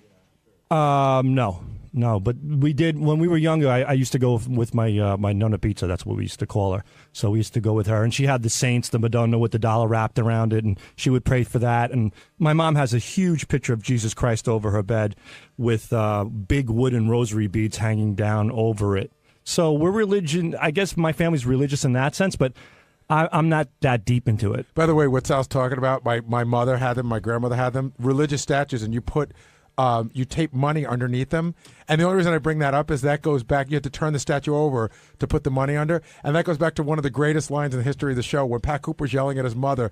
And he said, "Mom, you never turned over a statue in your life." That's what he's talking about. And I tell you, as a kid, being at my grandparents' house, I was, especially when the ice cream man came by, I was always tempted to take that money. But my grandmother always told me, you take that money, something really bad's going to happen to you. You would get bad luck. So what's the difference between that and voodoo? Probably nothing. Voodoo is generally what? I could put a spell on you. Yeah, voodoo's more of an African religion. I think the Madonna with the money is an Italian thing. But you believe in God, right? Yeah, I believe in God. I believe there's something out there. I think there's something that we certainly need to identify with. I think we got here by some reason. I don't, there is. I think we all have a soul. I think there's somebody that we could communicate to. It's just there, and I think it's important to do that. John, where do you fall in terms of how religious would you say you are? Not very. I'm more traditionalist than religious, but religious enough to go through the the exercises, whatever else of being a Long Island Jew. My friend used to call it a revolving door Jew. Yes, because you go in for those 2 holidays. Well, I don't even go in for the holidays anymore because I felt a little hypocritical about it. But now, setting an example for my kids and all that stuff, I still do. Wait, that's interesting. Why, if it's not important to you, do you feel it's important to set an example for your kids to do it? I set the example to my kids that if you don't believe in it and you go, that's disingenuous. You're better off going when you feel like you need to be there. My wife feels that you should go. Oh, wait. So you're saying you don't go to show your kids? I didn't go before, but now I go. But wait, you're saying that you should go if you believe in it. Right. But how's that setting the example for your kids if you don't believe it? Because I made the point for a number of years. Oh, and so then, now and then we all talked about it, and they said it would mean a lot. We if just you like your came, company. Okay. And I said, okay, I'll go. Okay. And complain about it the whole time, which is what a lot of Jews do, actually. I think Catholics too. Don't worry. We do, big time. On Thursday's wrap-up show, we were talking a lot about Robin and her laughing at Howard when Howard talked about getting in touch with the weatherman.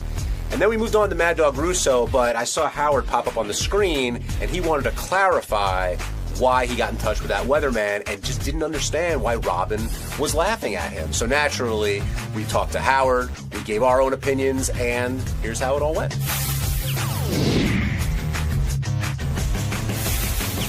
Hey guys, thanks for taking my call. Go Blue, John. Go Blue.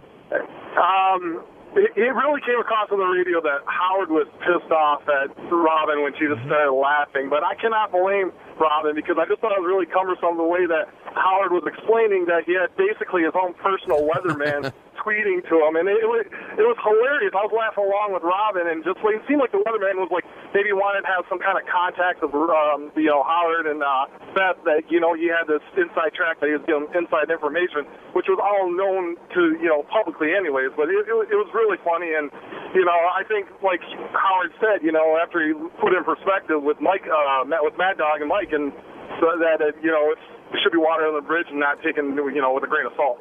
I think the thing that pushed it over the edge wasn't Robin's initial laughing. It was her continued laughing. Uncontrollable laughing. And later uncontrollable laughing. And then you heard Howard's voice turn and explain, what was going on with the weatherman there. I also thought it was interesting.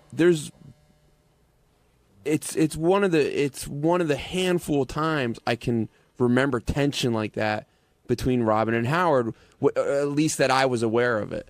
First of all, Robin has a personal captain, so I don't know why she's yelling at Howard for having a personal weatherman. But I also think, again, the way Howard told the story today makes a lot of sense. It was somebody that Beth followed on Twitter, so they became Twitter friends. In the age of Twitter, you become quote-unquote friendly with people a lot easier. Like, I became friendly with ESPN's Matthew Berry on Twitter, and I sometimes email him for fantasy, news or updates or something. And I don't consider him my personal fantasy guru. I don't think Robin would laugh if I said, "Oh, I emailed this guy for fantasy stuff." So I don't know why it's so funny. No, actually, I think they were actually already friends. Right. And what Howard said, they were friends before. He said, "Oh, hey, follow my Twitter. It's good for me to follow." Right. If you were friends with a guy who was a weatherman and there was a big thing going on, you thought you might have you had to evacuate, as a for instance, and you might have information an hour early. Why wouldn't you take it? I've called the Yankees before because I have some friends that work over there, and they're always monitoring the weather for games. I can see Robin's point of view a little bit because it's a little bit like you're like, okay, come on, I know what you're saying on TV, but tell me the truth, like what's really going on, right? Like they're doing,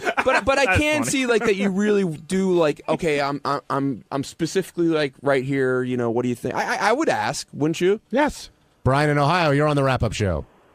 Hey guys, you guys just talked about exactly what I was going to say, but I just thought it was so ridiculous that, didn't you guys notice that Howard changed his story as Robin kept laughing? And it got from, we wanted to know what the weather was like, so we called the Sam Champion, and then it was, wait a minute, we didn't call him, he called us. It wasn't Sam Champion, but go ahead. Oh, I'm sorry, It's it was okay. somebody else. I can't remember. John Bolaris. Anyway, but didn't you notice that it changed to, okay, we just ended up following him on Twitter, and that's how we found out? No, that's not what they said. He said the way the whole conversation started was this guy, was it Belaris, John Belaris? I guess he's friends with Beth and Howard, and he said to Beth, "Oh, can you follow me on Twitter?" Like maybe he called her up, said, "Because I'm doing all these hurricane updates on it." Okay, I don't know. It just seemed like his story started changing the more uncomfortable he got, and that made for such great radio. I was dying. I just, there's not one person in this room that if they weren't friends with a weatherman wouldn't call him for a little person. Like, it makes total sense. I don't think it's crazy. And Benji, when you're saying like, tell me something that I should know, I don't think it's that. But what if a guy's not going to be on the air for 2 hours? Yeah. And if he's sitting in front of it right now and he goes, "Yeah, I'm going to go on the air in an hour. This is what I'm going to say, but I'm telling you early. So if you have to evacuate, here's a way to get out early." I think. Listen, it was the most fascinating thing. If you lived in the East Coast going on, it's interesting. It was an interesting Every thing to channel ask on TV had constant. You couldn't watch anything else but storm coverage. Yeah, but you don't know. So there's no I got to reason. tell you, some of those people I don't trust. They're lying. The weathermen are lying to you. No, I think in my mind, and I know I'm crazy for saying this, some weathermen are better than others, but they're probably all the same. And I also think, like, okay, if I had a friend that was a weatherman and I called him, what I would be hoping to hear is, "Look, dude, the storm looks like it's going away. We're still hyping it up for the ratings, but don't worry so much about it." Like, that's what I'm looking for. Here's my thinking. Like, I think Sam Champion is very believable. The reason is he's been on the air for 20 years. If he sucked as a weatherman, they would have fired him already. So he must know what he's talking about. So and what I'm saying is ridiculous. Dr. Frank Field was your guy. I guess. Absolutely. Yeah. Growing up, Dr. Frank Field was a legend. All right, Howard, is that you? Yeah, it's me. Hey, how you doing? All right. Hey, first of all, I'm calling in because I'm listening to the discussion about John Belaris, the weatherman, and people are saying I changed my story. The story is very simple, and I want a chance to clarify this because I still think Robin's laughter was inappropriate. Here's what happened. We know John. John lives in our area. He knows where we live. We were being told to evacuate. I said to Beth, I think it's ridiculous. Based on the weather information I'm getting, I think we should stay where we are. Not going to move 3 cats and a dog. It's ridiculous. We're staying, and our neighbors are staying. So I told her that. She's friends with John and said that she was talking to John and said, "Oh, we're staying." He said, "Hey, can I speak to you guys about that because I want to tell you something." He called and said, or Beth called him, I don't remember which it was. But in any case, they had a discussion in front of me where they said, "Hey, Howard thinks we should stay." And he said, "I really don't think that's a good idea. And here's why. Because of what the tides are going to be and this and that and the other thing, that it's going to be, crazy and there could be flooding and all of this." And so he advised us that my decision was not accurate, that it probably should leave. Now, what the fuck is so funny about that? I got to say, what you just said to me made total sense, and I'm not being a kiss ass. Yeah. Because we were agreeing with you. I'm not looking for a personal weather forecast. I made a decision to stay. He heard about it. I didn't tell him my decision. But he said, "Hey, I hear your decision. Look, I'm a professional weatherman, and I know the area because I live there. And I'm telling you, it could potentially be a lot worse than you're imagining." That makes sense. I think he's a friend who was concerned. I think Robin heard it as, we talked to our own personal weatherman, and that's why we decided to do what we did. I think that's the way she heard I don't it. even really know John as a weatherman. In fact, he had to tell me what he did for a living. I'm not familiar with the local Philly market. And he, in fact, had said to Beth, "Why don't you follow me on Twitter? I'm doing all these hurricane reports." And so she's a friend, and she said, "I'll follow him on Twitter." So I don't know. I mean, listen, why would that be funny? I think Robin laughed way too long. Yes. And I didn't understand it. I'm not angry with her. Would it be fair to say you were irritated? Hold on a second. Ronnie and I are about to die. What's going on up there? Drive safely. He's in a fucking rush. He's like a mental case. Easy. It's not funny. Stop the clock. Howard, were you pissed, at her initial reaction or the fact that she just went into hysterics? I felt the over it? laughter was going on, and in fact, I felt that she was laughing because she'd gotten caught up in me saying, "What do you think so funny?" And then she just couldn't answer, so she kept laughing. I didn't feel the laugh was real. Interesting. I thought the laugh was real. I don't know about you guys. I don't think so. I don't think it was. But Robin, I wasn't mad at Robin. I wasn't, and that's another thing. I'm not angry with Robin. Listen, Robin is there to react and do things on the air that are provocative and interesting, and to be herself.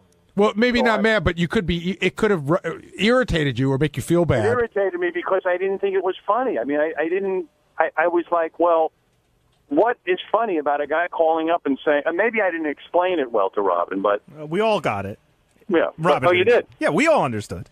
Well, Yeah, I mean, so I thought, well, maybe there's a joke here that I'm not getting, that there's something crazy in the fact that this guy's a weatherman and he's concerned about us and thinks I'm making the wrong decision. Well, Benji was saying before it's one of the few times where he sensed genuine tension between you and Robin. Is that was going? No, I didn't have. Honestly, I wasn't upset or angry. I was just like, well, I don't understand what's funny. But you seemed to me that you were. I was irritated. Yeah, maybe not at Robin, but at the situation. Like that I was seems. irritated. Yeah, that irritable. seemed to be real. I'm emotional. irritable all the time. I mean, I'm always irritable, Benji. Howard, what's your gut on Bubba after talking to him today? Oh man, I don't even know if I want to tell you my gut. I think Bubba and this is all. By the way, this is based on nothing. Okay, I think Bubba's a wild guy. I mean, genuinely wild. Not a radio guy posing as a wild guy. He's wild. I think he's wild. I think she's wild. And in my imagination, by the way, I'm purely making this up. I have nothing to base it on. That she gets a little crazy and he gets a little crazy. Like maybe even open marriage stuff. By the way, I just totally made that up. Right, but if that were the case, when it comes, how can an open marriage last forever, or does at some point does it get weird for one person or the other? I don't know. I think that's what must have happened. Somebody got weirded out by something. The last time both of them were on the show, she was complaining that he wasn't having sex with her enough. I mean, that was the major complaint. That was like a year or two ago. So then I start to think, now, by the way, based on nothing, but then maybe he was getting it on with chicks, and then maybe she started getting it on. I mean, this is nothing. Yeah, but hasn't Bubba said that on the air that he does that sometimes? I don't know. Bubba always presents himself as a wild sexual person. So who knows? Ronnie, what do you think's going on over there? Keep your eye on the road. He's getting excited. No, I don't really know, but I would have to say that is where my imagination is running wild, because I think he's wild. He probably has a couple of broads. Maybe she's got a dude or a couple of dudes. Now, by the way, this is all my fantasy. In your fantasy, do you think he wants to be back together with her? Yes.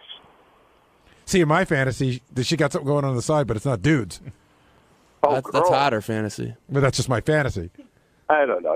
Radio guys are a very different breed than most people. Well, you're very different than most radio guys. I am. I'm not, because I've been sequestered. I'm a self-imposed exile. I'm more sort of on my own. But a lot of radio guys, they bond. They have lots of hijinks. Like Bubba's a man's man. He has lots of bros. They hang out. I mean, anything could have gone wrong. And when he says he's, preoccupied with a lot of different things, I don't know. It feels like there's more to the story. So Bubba's trying to win her back?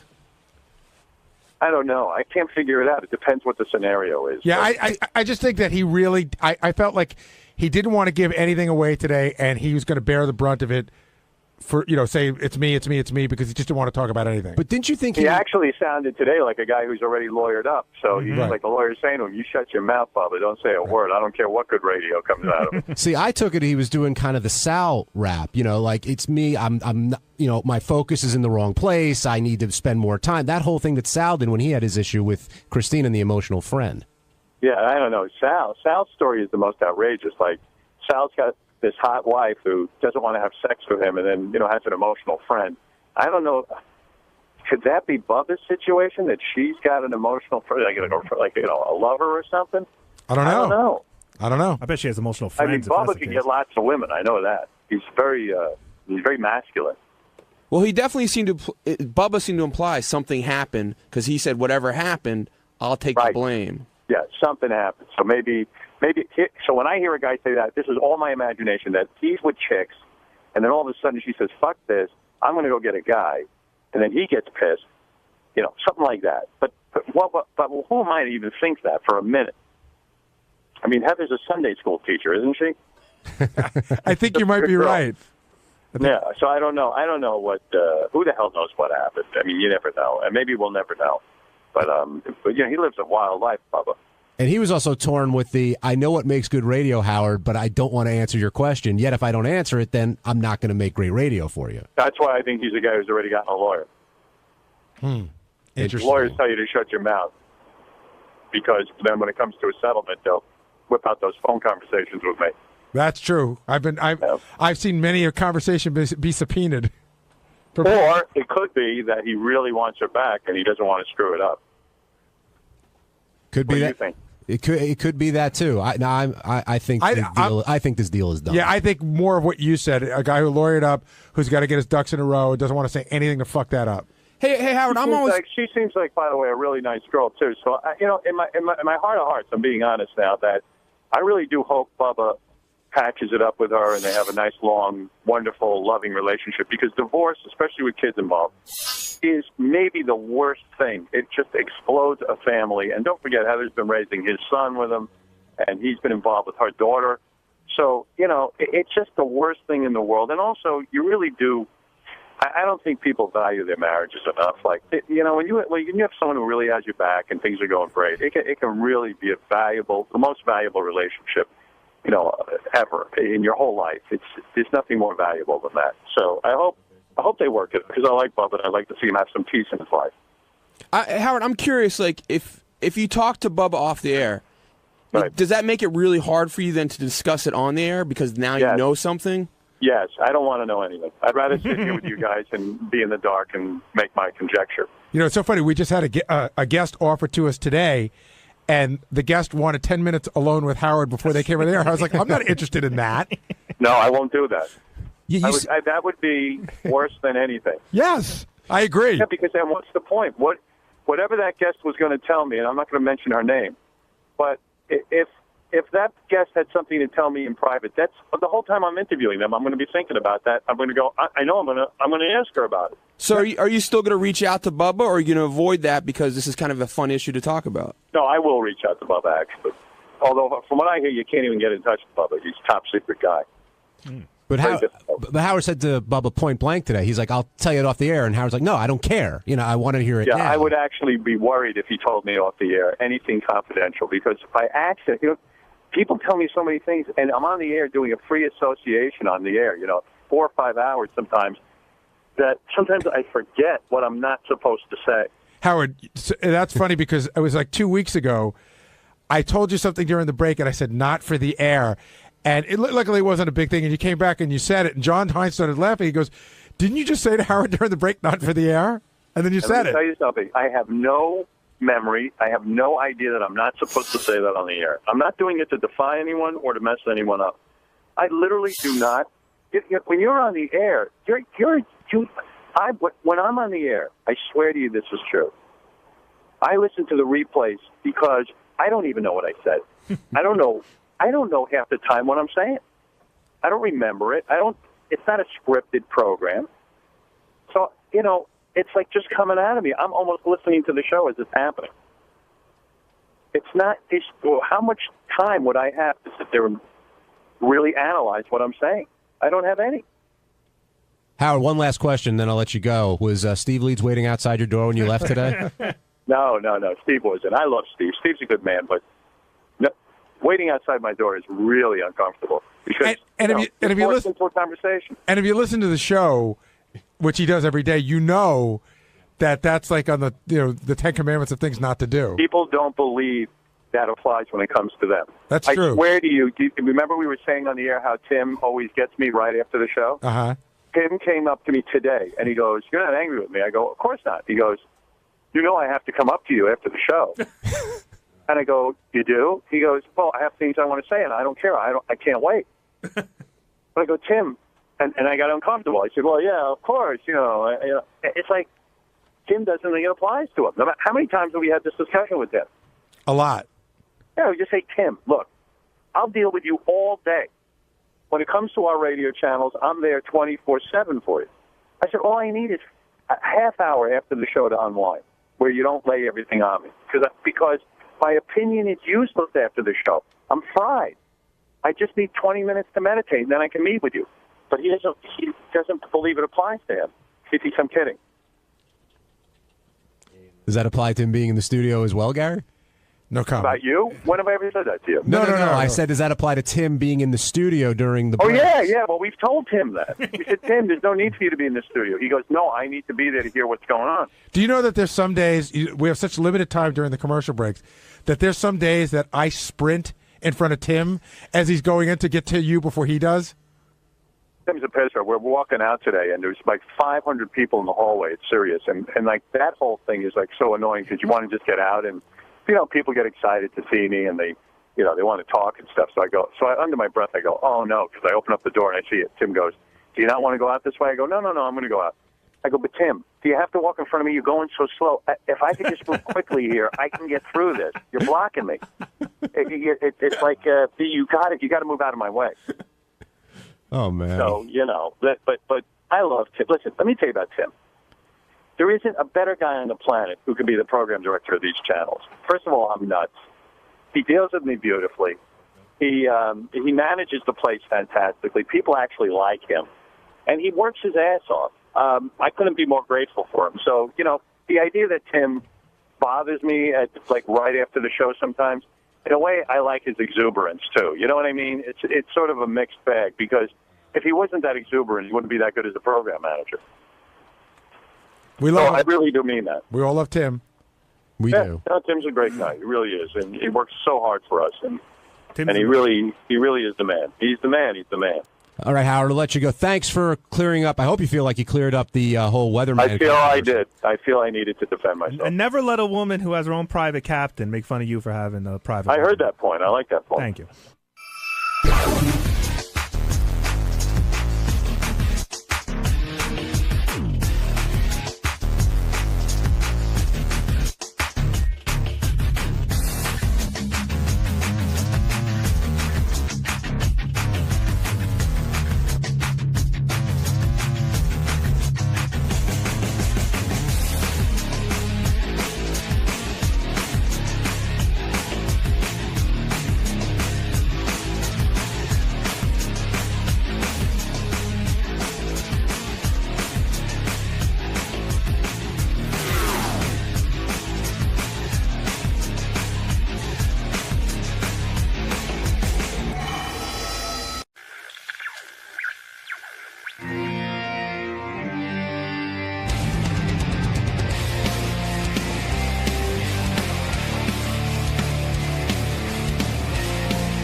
Hi, my name's Elisa Jordana, and I am on the show today playing a few songs.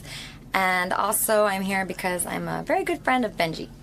And he brought me here. I don't really know why, but I'm looking forward to talking about our relationship. Now, I've heard through several conversations that this is a very complicated relationship. Well, from your end, it's not so complicated, but as always with Benji, it's very complicated because he really adores you. Yeah, he's an adorable person. I don't think it's actually that complicated. It's just we hang out. We're like best friends. We're like actually boyfriend and girlfriend without the sex. That's the only difference between a boyfriend and girlfriend and us. All right. Well, I'm looking forward to hearing Howard's take on all this. Me too. All right. Good luck today, Elisa. Thank you. You want to talk about her now? She was the guitarist in Cobra Starship from 2005 to 2007. She was kicked out of the band, basically. What was she, the guitarist? Oh, Guitarist. It's like a guitar with a keyboard on it. Oh. Isn't that the thing that, wait a second, isn't that the thing that Randy used to play in Journey? Like that big That's funny. Just a few other things that are funny. So they met on J-Date.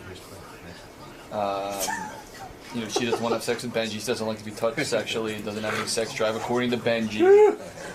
She's been single for a long time. She said she's physically attracted to celebrities who look like Bradley Cooper and James Franco. That's Benji. Sounds like she hung out with...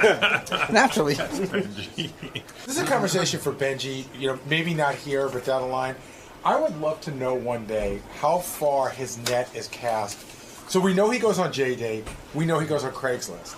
But I wonder, Facebook. Is he on weird? Is he on sites like Indian dating, where it's he could be on anything? I would love to know how far the net is cast of where he goes to fuck women. Has anyone ever seen his J-Date profile? No. I'd love to know the picture he puts up and what he writes on there. That's if he uses his real name. Yeah. Beautiful eyes. Yeah. Benji, we started telling me about this girl he met, and I didn't know you met her on J-Date. Yeah. Yeah. What do you mean he met her on J-Date? Well, Benji's got this web that, like, I don't even know how far the web extends. Like, I wish he'd be honest and tell me, because, like, he's on all of these internet sites. Like, I know he's on JDate. I know he's on Craigslist. Craigslist. Used to be. You're not on Craigslist anymore? Nah, just on all these lists, like on JDate, are you Benji Bronk or are you someone Well, you else? use a screen name. So on JDate, I'm Benjamin. Benjamin, okay. Yeah.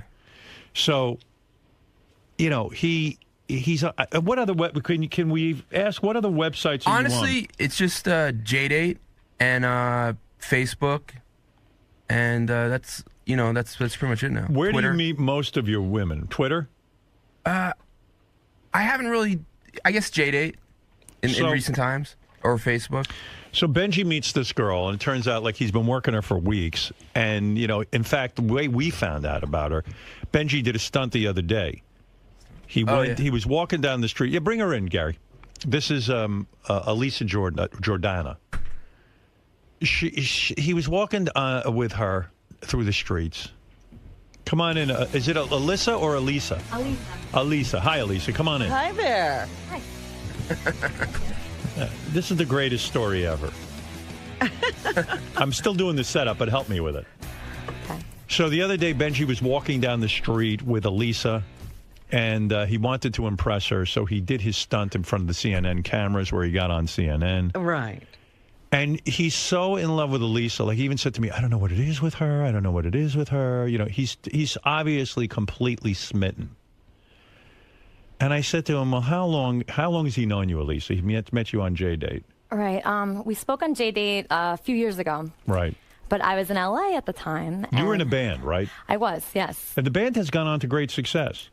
Yes. Are you the Pete Best of that band? What is the name of that band? I am, actually, exactly. Yeah. What is the name of that band? Cobra Starship. Cobra Starship. They've had a couple of hits on, like, Sirius Hits 1 and all that kind of thing. All the big radio stations. What is their hit? What happened? A few. They've had a lot of hits. The Snakes on a Plane. That was when I was in the band. Right. And then they had Good Girls Gone Bad. And now they have, I don't even know the name of the new song, but it's actually a bigger hit than the other ones. Right. Yeah. So unfortunately, she was in the band, and then they broke big. Yeah. But they kicked you out of the band because you used to bring people on the tour bus all the time, and they were weirdos, and they were stealing things, and they blamed you?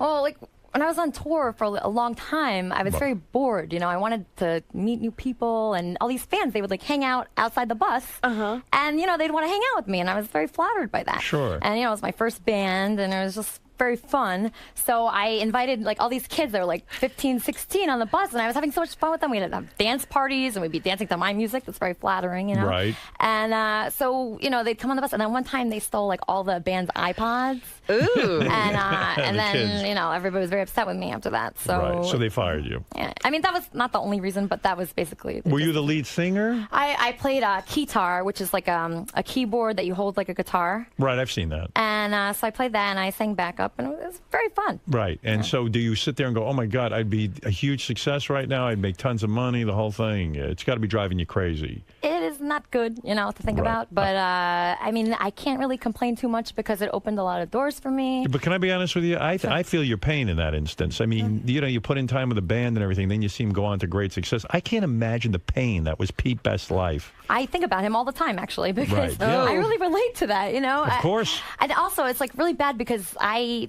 don't know, it was my idea to use the keytar, and like then this new girl, they replaced me without telling me. Right. And I found out online. I looked at like a pictures from a party on Wire Image, and then it said Cobra Starship, and then it wasn't me. It was somebody else that looked just like me. Right. And then I get a text from the tour manager saying, does Elisa know she was replaced? And I'm like, you just texted me that.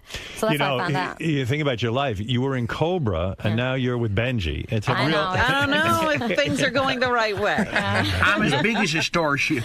From Cobra Starship to Benji, it's quite a Benji fall. Starship, it's pretty good. Cobra Benji.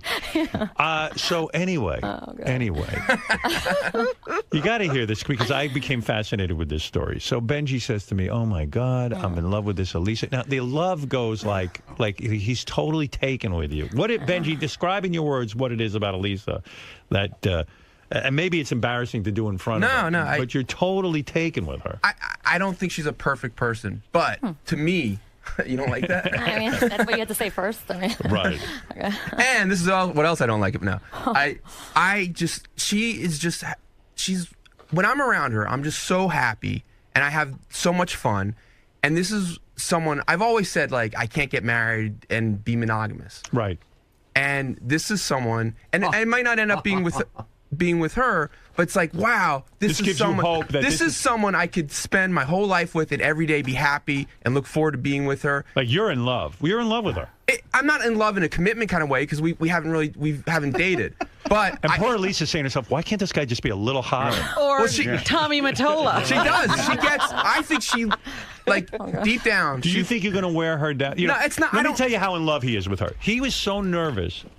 Doug was telling me this. Doug Goodstein from Howard TV. Howard TV. He said when Elisa was in the green room, Benji went running out. He came in this morning. He was covered in orange juice and things. He had juice. He says, as soon as Elisa gets here, give her this. Like he. Oh, he had stuff for her. Like stuff for her. Elisa, is it dangerous that you might end up taking advantage of the fact that he's so into you? I don't want to take advantage of him. Right. I see that he's such a great person, you know, just like towards everybody, not just me. But can you help it? Can I help it? Have you said to yourself, why can't I be attracted to this guy? I actually get sad sometimes. Like once in a while, we'll be like at the dinner or something. The other night we went to this like kind of a romantic dinner. Right. And I got so sad because there's like these people next to us. They're on a date and we're like having so much more fun than them. Right. You know, and I'm but you're not going back to your room and going to bed. Actually, we slept in the same bed last night. Well, yeah. Now, I mean, Benji says he was very nervous about he's more nervous about your appearance than you are. He's today. making me very nervous. Yeah, right. He is, right? I'm sorry. Because he was like, I have to be with you the night before the appearance. No, she told me that. I want to make sure that you get to bed early. Wait, no. Oh, no. She wanted me to stay with her last night. She wanted me to stay with her last night. You did? I mean, I like being around Benji, you know? I really do. Let's put it this way. Is there any chance he could ever, that you could imagine a scenario where you fuck him? It's like hard to say, you know. It really is because it could happen. You never know. I was friends with a guy for 3 years. We didn't do anything, and then at the end of the 3 years, then we hooked up. You know, so you just never know. He's been growing on me. I mean, he has, like a fungi. Maybe not like a sexual way, but like in a friend. I just be getting fatter. Right. No, he's been going to the gym, and he actually grew his beard and his mustache. He's doing whatever he can to be attractive to you. Yeah, do you like a guy with a little facial hair? I love it. You love it. I love it. You see? So he's growing facial hair. He is. Oh, there he is. He's beautiful right now. He has this new outfit. He looks. Yeah. But it's stunning. just you've described you're attracted to a guy who looks a little bit like the famous movie actor. I'm trying to think of the name. Bradley Cooper. Bradley Cooper. Oh God! Right. That is like the opposite of Benji. All right. I think they both have blue eyes, actually. So. Yeah. Well, you're a very good-looking woman. I can see why Thanks. Benji's attracted to you. But it's not just looks. She's so. I don't know. What is it? She just has such a happy. Well, she's not super happy. She's actually very. She has a lot of. She's she dark. gets worried, huh? Is she dark? No, she's not dark. She's not. She's like a real caring, sweet person. But she's just. It's so fun to be around her. She's so alive. Here's what Benji said. One of the most amazing, beautiful spirits I have met in my life. Spirit. Whenever I'm around her, I'm so happy. Except when I get really sad that she's not into me. That's like the kind of thing that makes me real sad. You know? I kind of love everything about her. I even really like her mom. I've talked to her mom on the phone. Wow, he's even getting into the family. She's exactly the woman I've always dreamed of, except that she's not into me. I know I'm not her type, and I know I'm not good looking, but I also think that she loves me, but not romantically, and I think a part of her gets very sad that she's not into me that way. Whenever we are both home, we are almost always on Skype. She gets upset when I want to hang up and tells me to just leave it on while I sleep. But I love being connected to her that way, too. So you keep your computer on with Benji? I do. So what the fuck? I mean, maybe you're into him. What's going on? Can you be honest. into a person, you know, just like mentally and emotionally and not physically? I feel like that's what's going on. Right. I mean, he's gross. It's like he's a girlfriend. I look at him and I like imagine. I like try to like imagine like, him fucking. I do. I try to like because he like tells me stories of that he's good at certain things. Eating out women. I've seen him do it. He said he's very good. You've seen him do it? I've seen him do it. Well, we've seen him demonstrate. Yeah, okay. I have this cookie wrapper. Yeah. I've seen him. I've seen him go to town on a woman. Yeah, a long time ago. Oh, I forgot about that. Oh yeah. He's real good on going. So he keeps describing that he could please you in ways you've never been pleased before. Right, but every guy says that. That's the thing. Of course. And They all say the also, same thing. the guy, you have to be attracted to the guy to get off. I know. Well, that's what Oh. I'm telling her. A girl, that's not important for a girl to be attracted to the guy. Sure it is. It doesn't matter in the long Something run. about a guy has to turn a woman on in order for her to orgasm. Well, I'm trying to convince her it doesn't. Well, yeah, this is a new theory Benji's trying to promote. Now, you did something I think was sort of nice. You tried to say to Benji that you're asexual, that you don't have sex with people, but that's not the case, is it at all? Let's be honest. I mean, I don't like have sex for sport. Like, I don't go out to a club and be like, oh, I really want to get some tonight. You know, let me see how I can make that happen. You know, Right. I have to like love the person and want a relationship with them. Right. You know, and Benji, like, as soon as we start talking, he like talks about sex like right away. You know, and he's like, do you masturbate? Like, it's like that's not. I don't want to talk about that. Well, because I'd rather be asexual than talk about. No, the reason I excuse me, do you masturbate? So in other words, he's creepy. How big are your dildos? The reason she did bring up early on, like, well, I'm not even into, you know, like that kind of like being physical, and I found that fascinating. Right. And listen to me. If she was into a guy, if Bradley Cooper walked in, she'd be so sexual right now. It wouldn't even be funny. Aw. And meanwhile, Doug said when he walked into the green room to see Benji with Elisa, Elisa, he said it's so uncomfortable. Benji gazes at her like you feel like he's raping her with his eyes. It's uncomfortable in front of all you guys and stuff, but we have. He said that you go No, into they're a trance. looking at you. Right. I know. Looking at her. I am nervous today because I know I want her to do so well, and I want her to have a fun time, and I want you guys to see. I know it's there, and I want the world to see that. You feel that she's Billy Joel. Well, not that. I told her she got mad about that. Not that Billy Joel. And not I'm that Billy Christy Joel. Which Billy Joel? Do you find him that correcting himself a lot, like because a lot of things he says are ridiculous? I just think the Billy Joel thing. I don't want people to be listening for that. What I meant was like she really has. She's not just You like are in love, my man. she's not like a voice tracker or whatever it's called. Like the. You know what's funny about you? That She's a once classically trained penis. If she started fucking you, well, how soon would All you of get this bored? would go I away. don't. I said the same exact thing. I don't think Same so. exact thing. Yeah. Listen, I don't know, but I know I have. You would settle down with her. Would I get married tomorrow? No, but Okay. maybe next Monday. Yeah. All right. You're really in love. Are you in love? Not in a commitment way. Are you in love? Yeah. Okay. I love her. I love her who she is. I love her. How long Yeah. are you going to keep this up if she's not going to have sex with you? Does he know? I told her I have a 60-year plan. No, come on. Seriously. How long? Because I know you. I don't know. Sometimes you will nag her forever. No, I don't know. Like, have you had sex with other women while you've known Elisa in the sense that, like, since we've met each other, yes. You have, because she's just not going to give you money. Have you kissed her? No. Are you ever going to kiss him even? Or would you throw up in his mouth? Or in your own mouth? It's really hard to tell right now. There's no way you'd want to kiss him. I don't blame you. I mean, I think Benji's a great guy. You do? But I mean, So is Benji just someone who's taking up the space until you find someone you really want to be with? yes. Like, you're going to drop him like a hot potato if you find a guy you really like you're into. You won't be Skyping him and keeping the line open. You won't have time for him. But the truth is, like, nobody would be a better boyfriend than Benji. Like, he's the best. I Like, he does understand really nice that, things. but you don't have a boyfriend right now. I know, yeah. But Robin, the I moment think you get one, he's going to be in the way. Are you seeing anybody? No, just Benji. Just Benji. I think she's more worried about me dropping her. Really? Yeah. Why?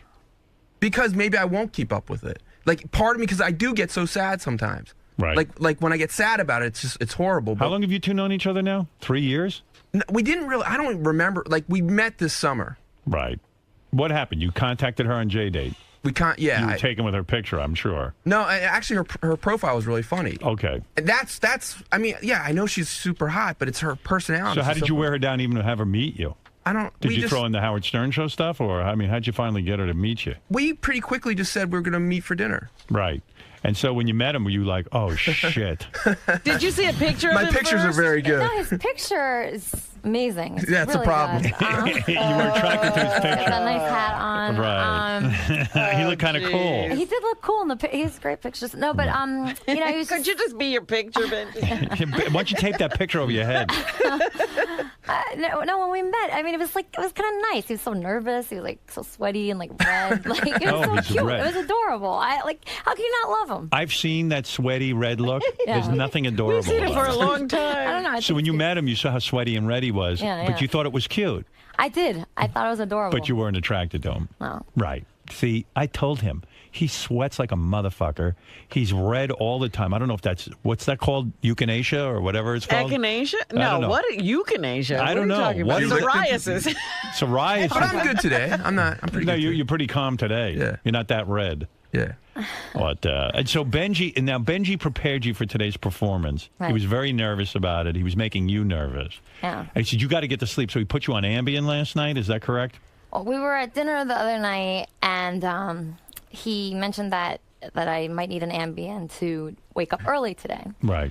And I actually, when we were at dinner, I had a date after the dinner. Wow. And then I was thinking, like, I don't know.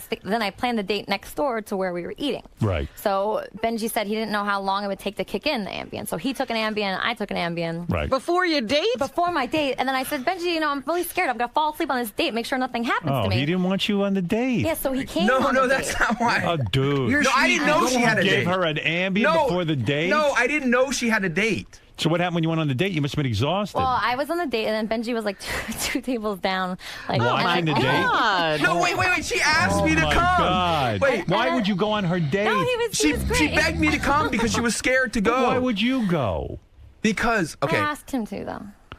So was the guy a nice guy that you went on the I date? don't remember because I don't even remember what happened. Right, 'cause I was she's on falling asleep. Ambien. And I look in the corner and there's Benji and his head's down, he's sleeping. And I don't even know what happened to my date. Then I go over to Benji. I think Benji, here's how Benji had it in his head, because I'm a dude. Ambien can get you a little bit horny. No, Howard. That's I what think, happened to yeah, I think he figured you go on Ambien. He's Since trying to drug her to get sex? Well, not drug her, but yeah, okay, drug her. Like I've done that with Quaaludes with girls. I when mean, was in people do college. it with alcohol. Yeah, I mean, I Howard, think he was I hoping swear- to loosen her up a no, little, and then she no. wouldn't know what she was doing. Because apparently I told him I wanted to hook up with him that night. But I didn't try anything. No. Because we fell asleep together at the bar. And she was looking at me and she was like, turning her head back and forth. She was like, maybe I could hook up with you.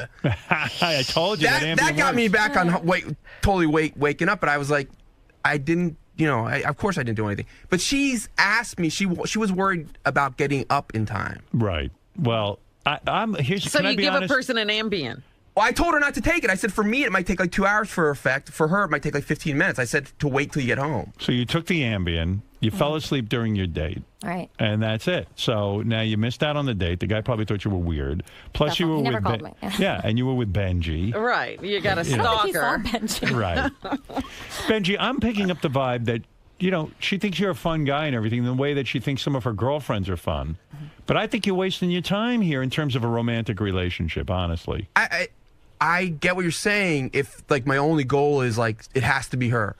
But every time whenever I'm with her, I love being around her. Right. So I know it sounds real gay, but it's a joy to be around her. I mean, you've done everything to impress her. You've even gotten her on the show. I mean, let's face it. I mean, if that doesn't work in terms of getting in her pants, or at least even feeling her up and making out with her, it's never going to happen. It's just not going to happen. We've even sort of jokingly, but sort of seriously talked about like, hey, we should move in together, get a bed with like a wall. And honestly, she would get married to me if it was like a non-sexual marriage. Great for you. Oh, that's what you want to be in, a non-sexual marriage. Well, soul-wise and brain-wise, I'm happy. I mean, she's real pretty. Certainly the prettiest girl you'd ever date.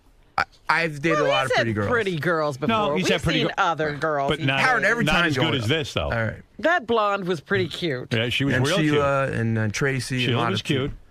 But this one's a prize. And she was in a band that almost made it without her, but she was in it. Well, let me hear some of this music because he also says that she's so incredibly talented that the world should know her. Yes. And leave out Billy Joel, but it's like Katy Perry, Lady Gaga. This girl's the next one. Wow. All right. I need to hear this. Aren't you afraid by promoting her? Let's say she is the next I thought Lady of Gaga. exactly what you're saying. You're going to lose She's her. going to blow up today. Right. And she's going to probably go on a tour and everything. Yeah, maybe I will, but but that's not. It doesn't matter. Right. Oh. I swear, every time she looks at you, it's almost like she's saying, why can't I convince myself to love this guy? It's good lighting in here, though. He looks good right now. He looks good, right? Yeah. But you can't always depend on that lighting. Right, can you carry that light around everywhere? TV, can you light Benji's apartment so he looks like this? He doesn't look bad sitting there at his job, right? Yeah, he looks pretty cool over there. Well, you know what it is? A guy's always sexier at his job. It's true. Stare at him, stand up and look at him a little bit so that you can see. Does he look? It's a good presentation right now. Right now, right? Problem is when he gets out of that seat, yeah. he looks kind of fucked up. He doesn't stay there all the time. Yeah.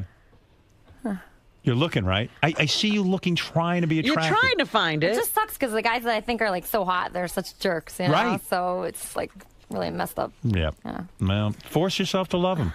I'm trying. Okay. All right. That's good.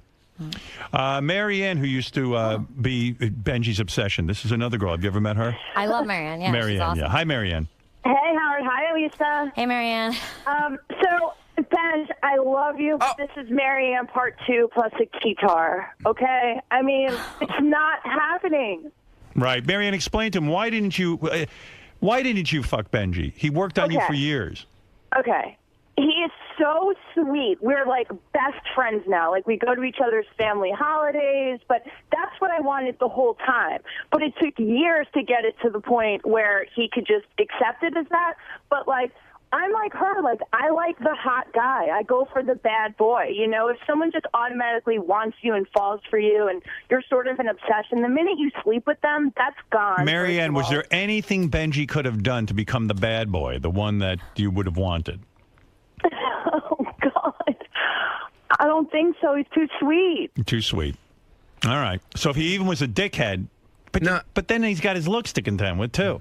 I mean, I think, did I try to do a makeover, Ben? I tried, too. Like, I tried. She tried to do a He has makeover on one you? right now. You did a makeover on him? Yeah, look at his like. For another one of her dates.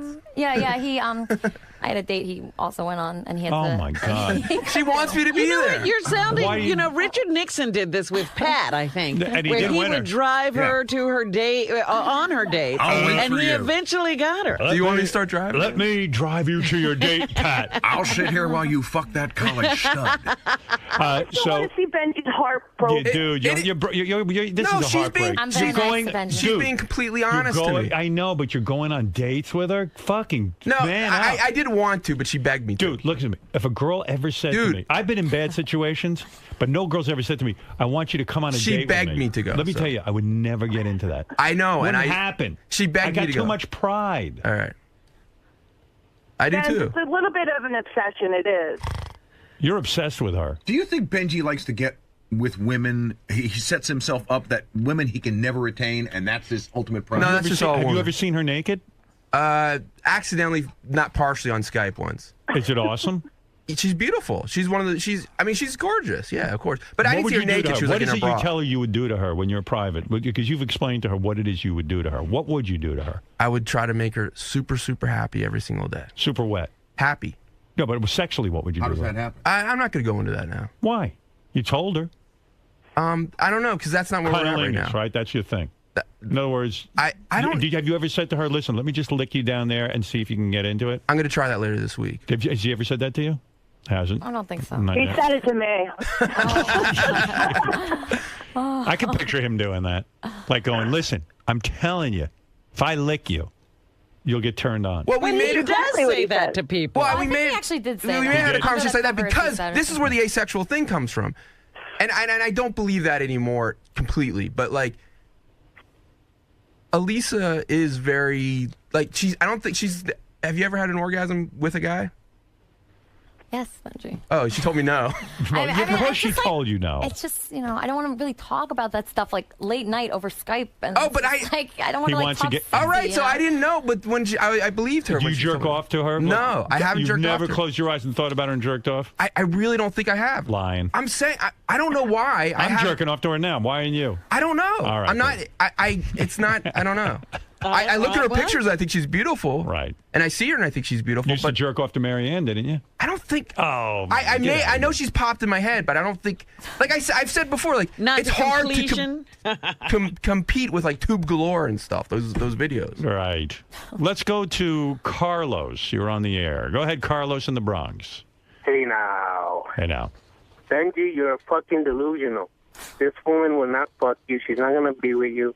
You're a nutbag. You're treating her like you treated that other girl when she was in the studio. You was staring at her like you wanted to freaking kill her and eat her up. And Yeah, she was isn't so Benji's uncomfortable. stare kind of creepy? This guy brings up a good point. Well, I that's mean, why I was saying, could he be star 80? Like, if Yeah. this girl, No. he stays in her life, she becomes, like I said, she becomes this regular obsession. All of a sudden, she's now with other guys, and she wants to leave Benji alone. Is he going to lose it? have your parents met Benji? Oh, your mom talked to him Well, on the he phone. asked my mom on the phone what blood type I was because he thought I don't know. Why would he ask that? He really thinks I'm this one blood type. I'm but, really into O negatives. yeah. And I was like, I know she's an O negative. Was she an O negative? Her mom was. Her mom is. Which is a rare thing. So she has the recessive genes for it, Yeah. which I like. Oh, my God. I could tell she was. Bobby, go ahead in Nashville. You're on the air. Yeah, what's with this Marianne cock blocking? Give this guy some pussy, huh? Benji, What about it? Can you give him some give pussy? him the pony. Give him the horse cock rap. Let him horse fuck you one time. What? Let him horse fuck you? Yeah, you know the tape he made with the lady in the old folks. Oh, yes. Yeah. Yeah. All right, listen. I don't think she's ever going to horse fuck you. I don't even think she's going to kiss you. But that's my guess, and I think she's being honest with you, and I appreciate that. I do. Now, Elisa is going to perform. Elisa Jordana is going to perform. Now, this is from your self-titled album. Yes. This song is called Fuck You, I'm Fine. There's profanity in this song. If any kids are at home, get them out of the room. What does this mean, fuck you, I'm fine? Just basically, it's just I wrote it so like girls, they think about guys like for a long time after you break up. Right. And, it just, I don't know, just like I wrote it and it came so naturally and it's just really how I feel. Right. So, it's just a song meaning no matter what happens to you, you're always yourself. I see. And, just stay strong and don't let anything get to you. And, Is she making her entire living from music still? Yeah, I mean, I put songs on like TV shows and commercials and movies. Yeah, so I make money doing that. And, other side jobs. I've got a production company. So you're in the music industry. Yeah. Yeah, you don't have to take a job like selling retail or clothing or something like that. You're actually making a living as a musician. Yeah. Which is great. Cool. Yeah, that's cool. Yeah, but Benji needs you to hit it big time. I know. I've so so you much can leave pressure now. It's like, I know. All right, so Benji has instructed you. You're ready to perform now? Yeah. Right. He's almost like your manager over there. He really is. Yes. All right. Listen, do us a favor and give us a song. Okay. Give us Fuck You, I'm Fine. Maybe someone will hear it, and who knows, then you can find a real boyfriend and get rid of Benji. Oh. Has he gone around and introduced her to any of the record people he knows? Yeah, we know record people. Benji, why don't you try that? Maybe then she'll be attracted to you. No, I have. All right. Here we go. Take those off because you'll get confused otherwise. And let Scott the engineer help you. God help you. Is that guy hot? Are you attracted to Scott the engineer? I've won 4 Grammys. He's won Grammys. A little longer, to be attracted to somebody. Give her a microphone. Where is everybody? What is this? I can't hear her. Scott's mesmerized now. He doesn't Scott, remember she needs a mic to talk. I think Scott likes you, too. I'd like to Skype you later. Can you Skype with Scott later after Benji? You can watch me I do sleep have that like a hotel room, panda. Yes. Go ahead.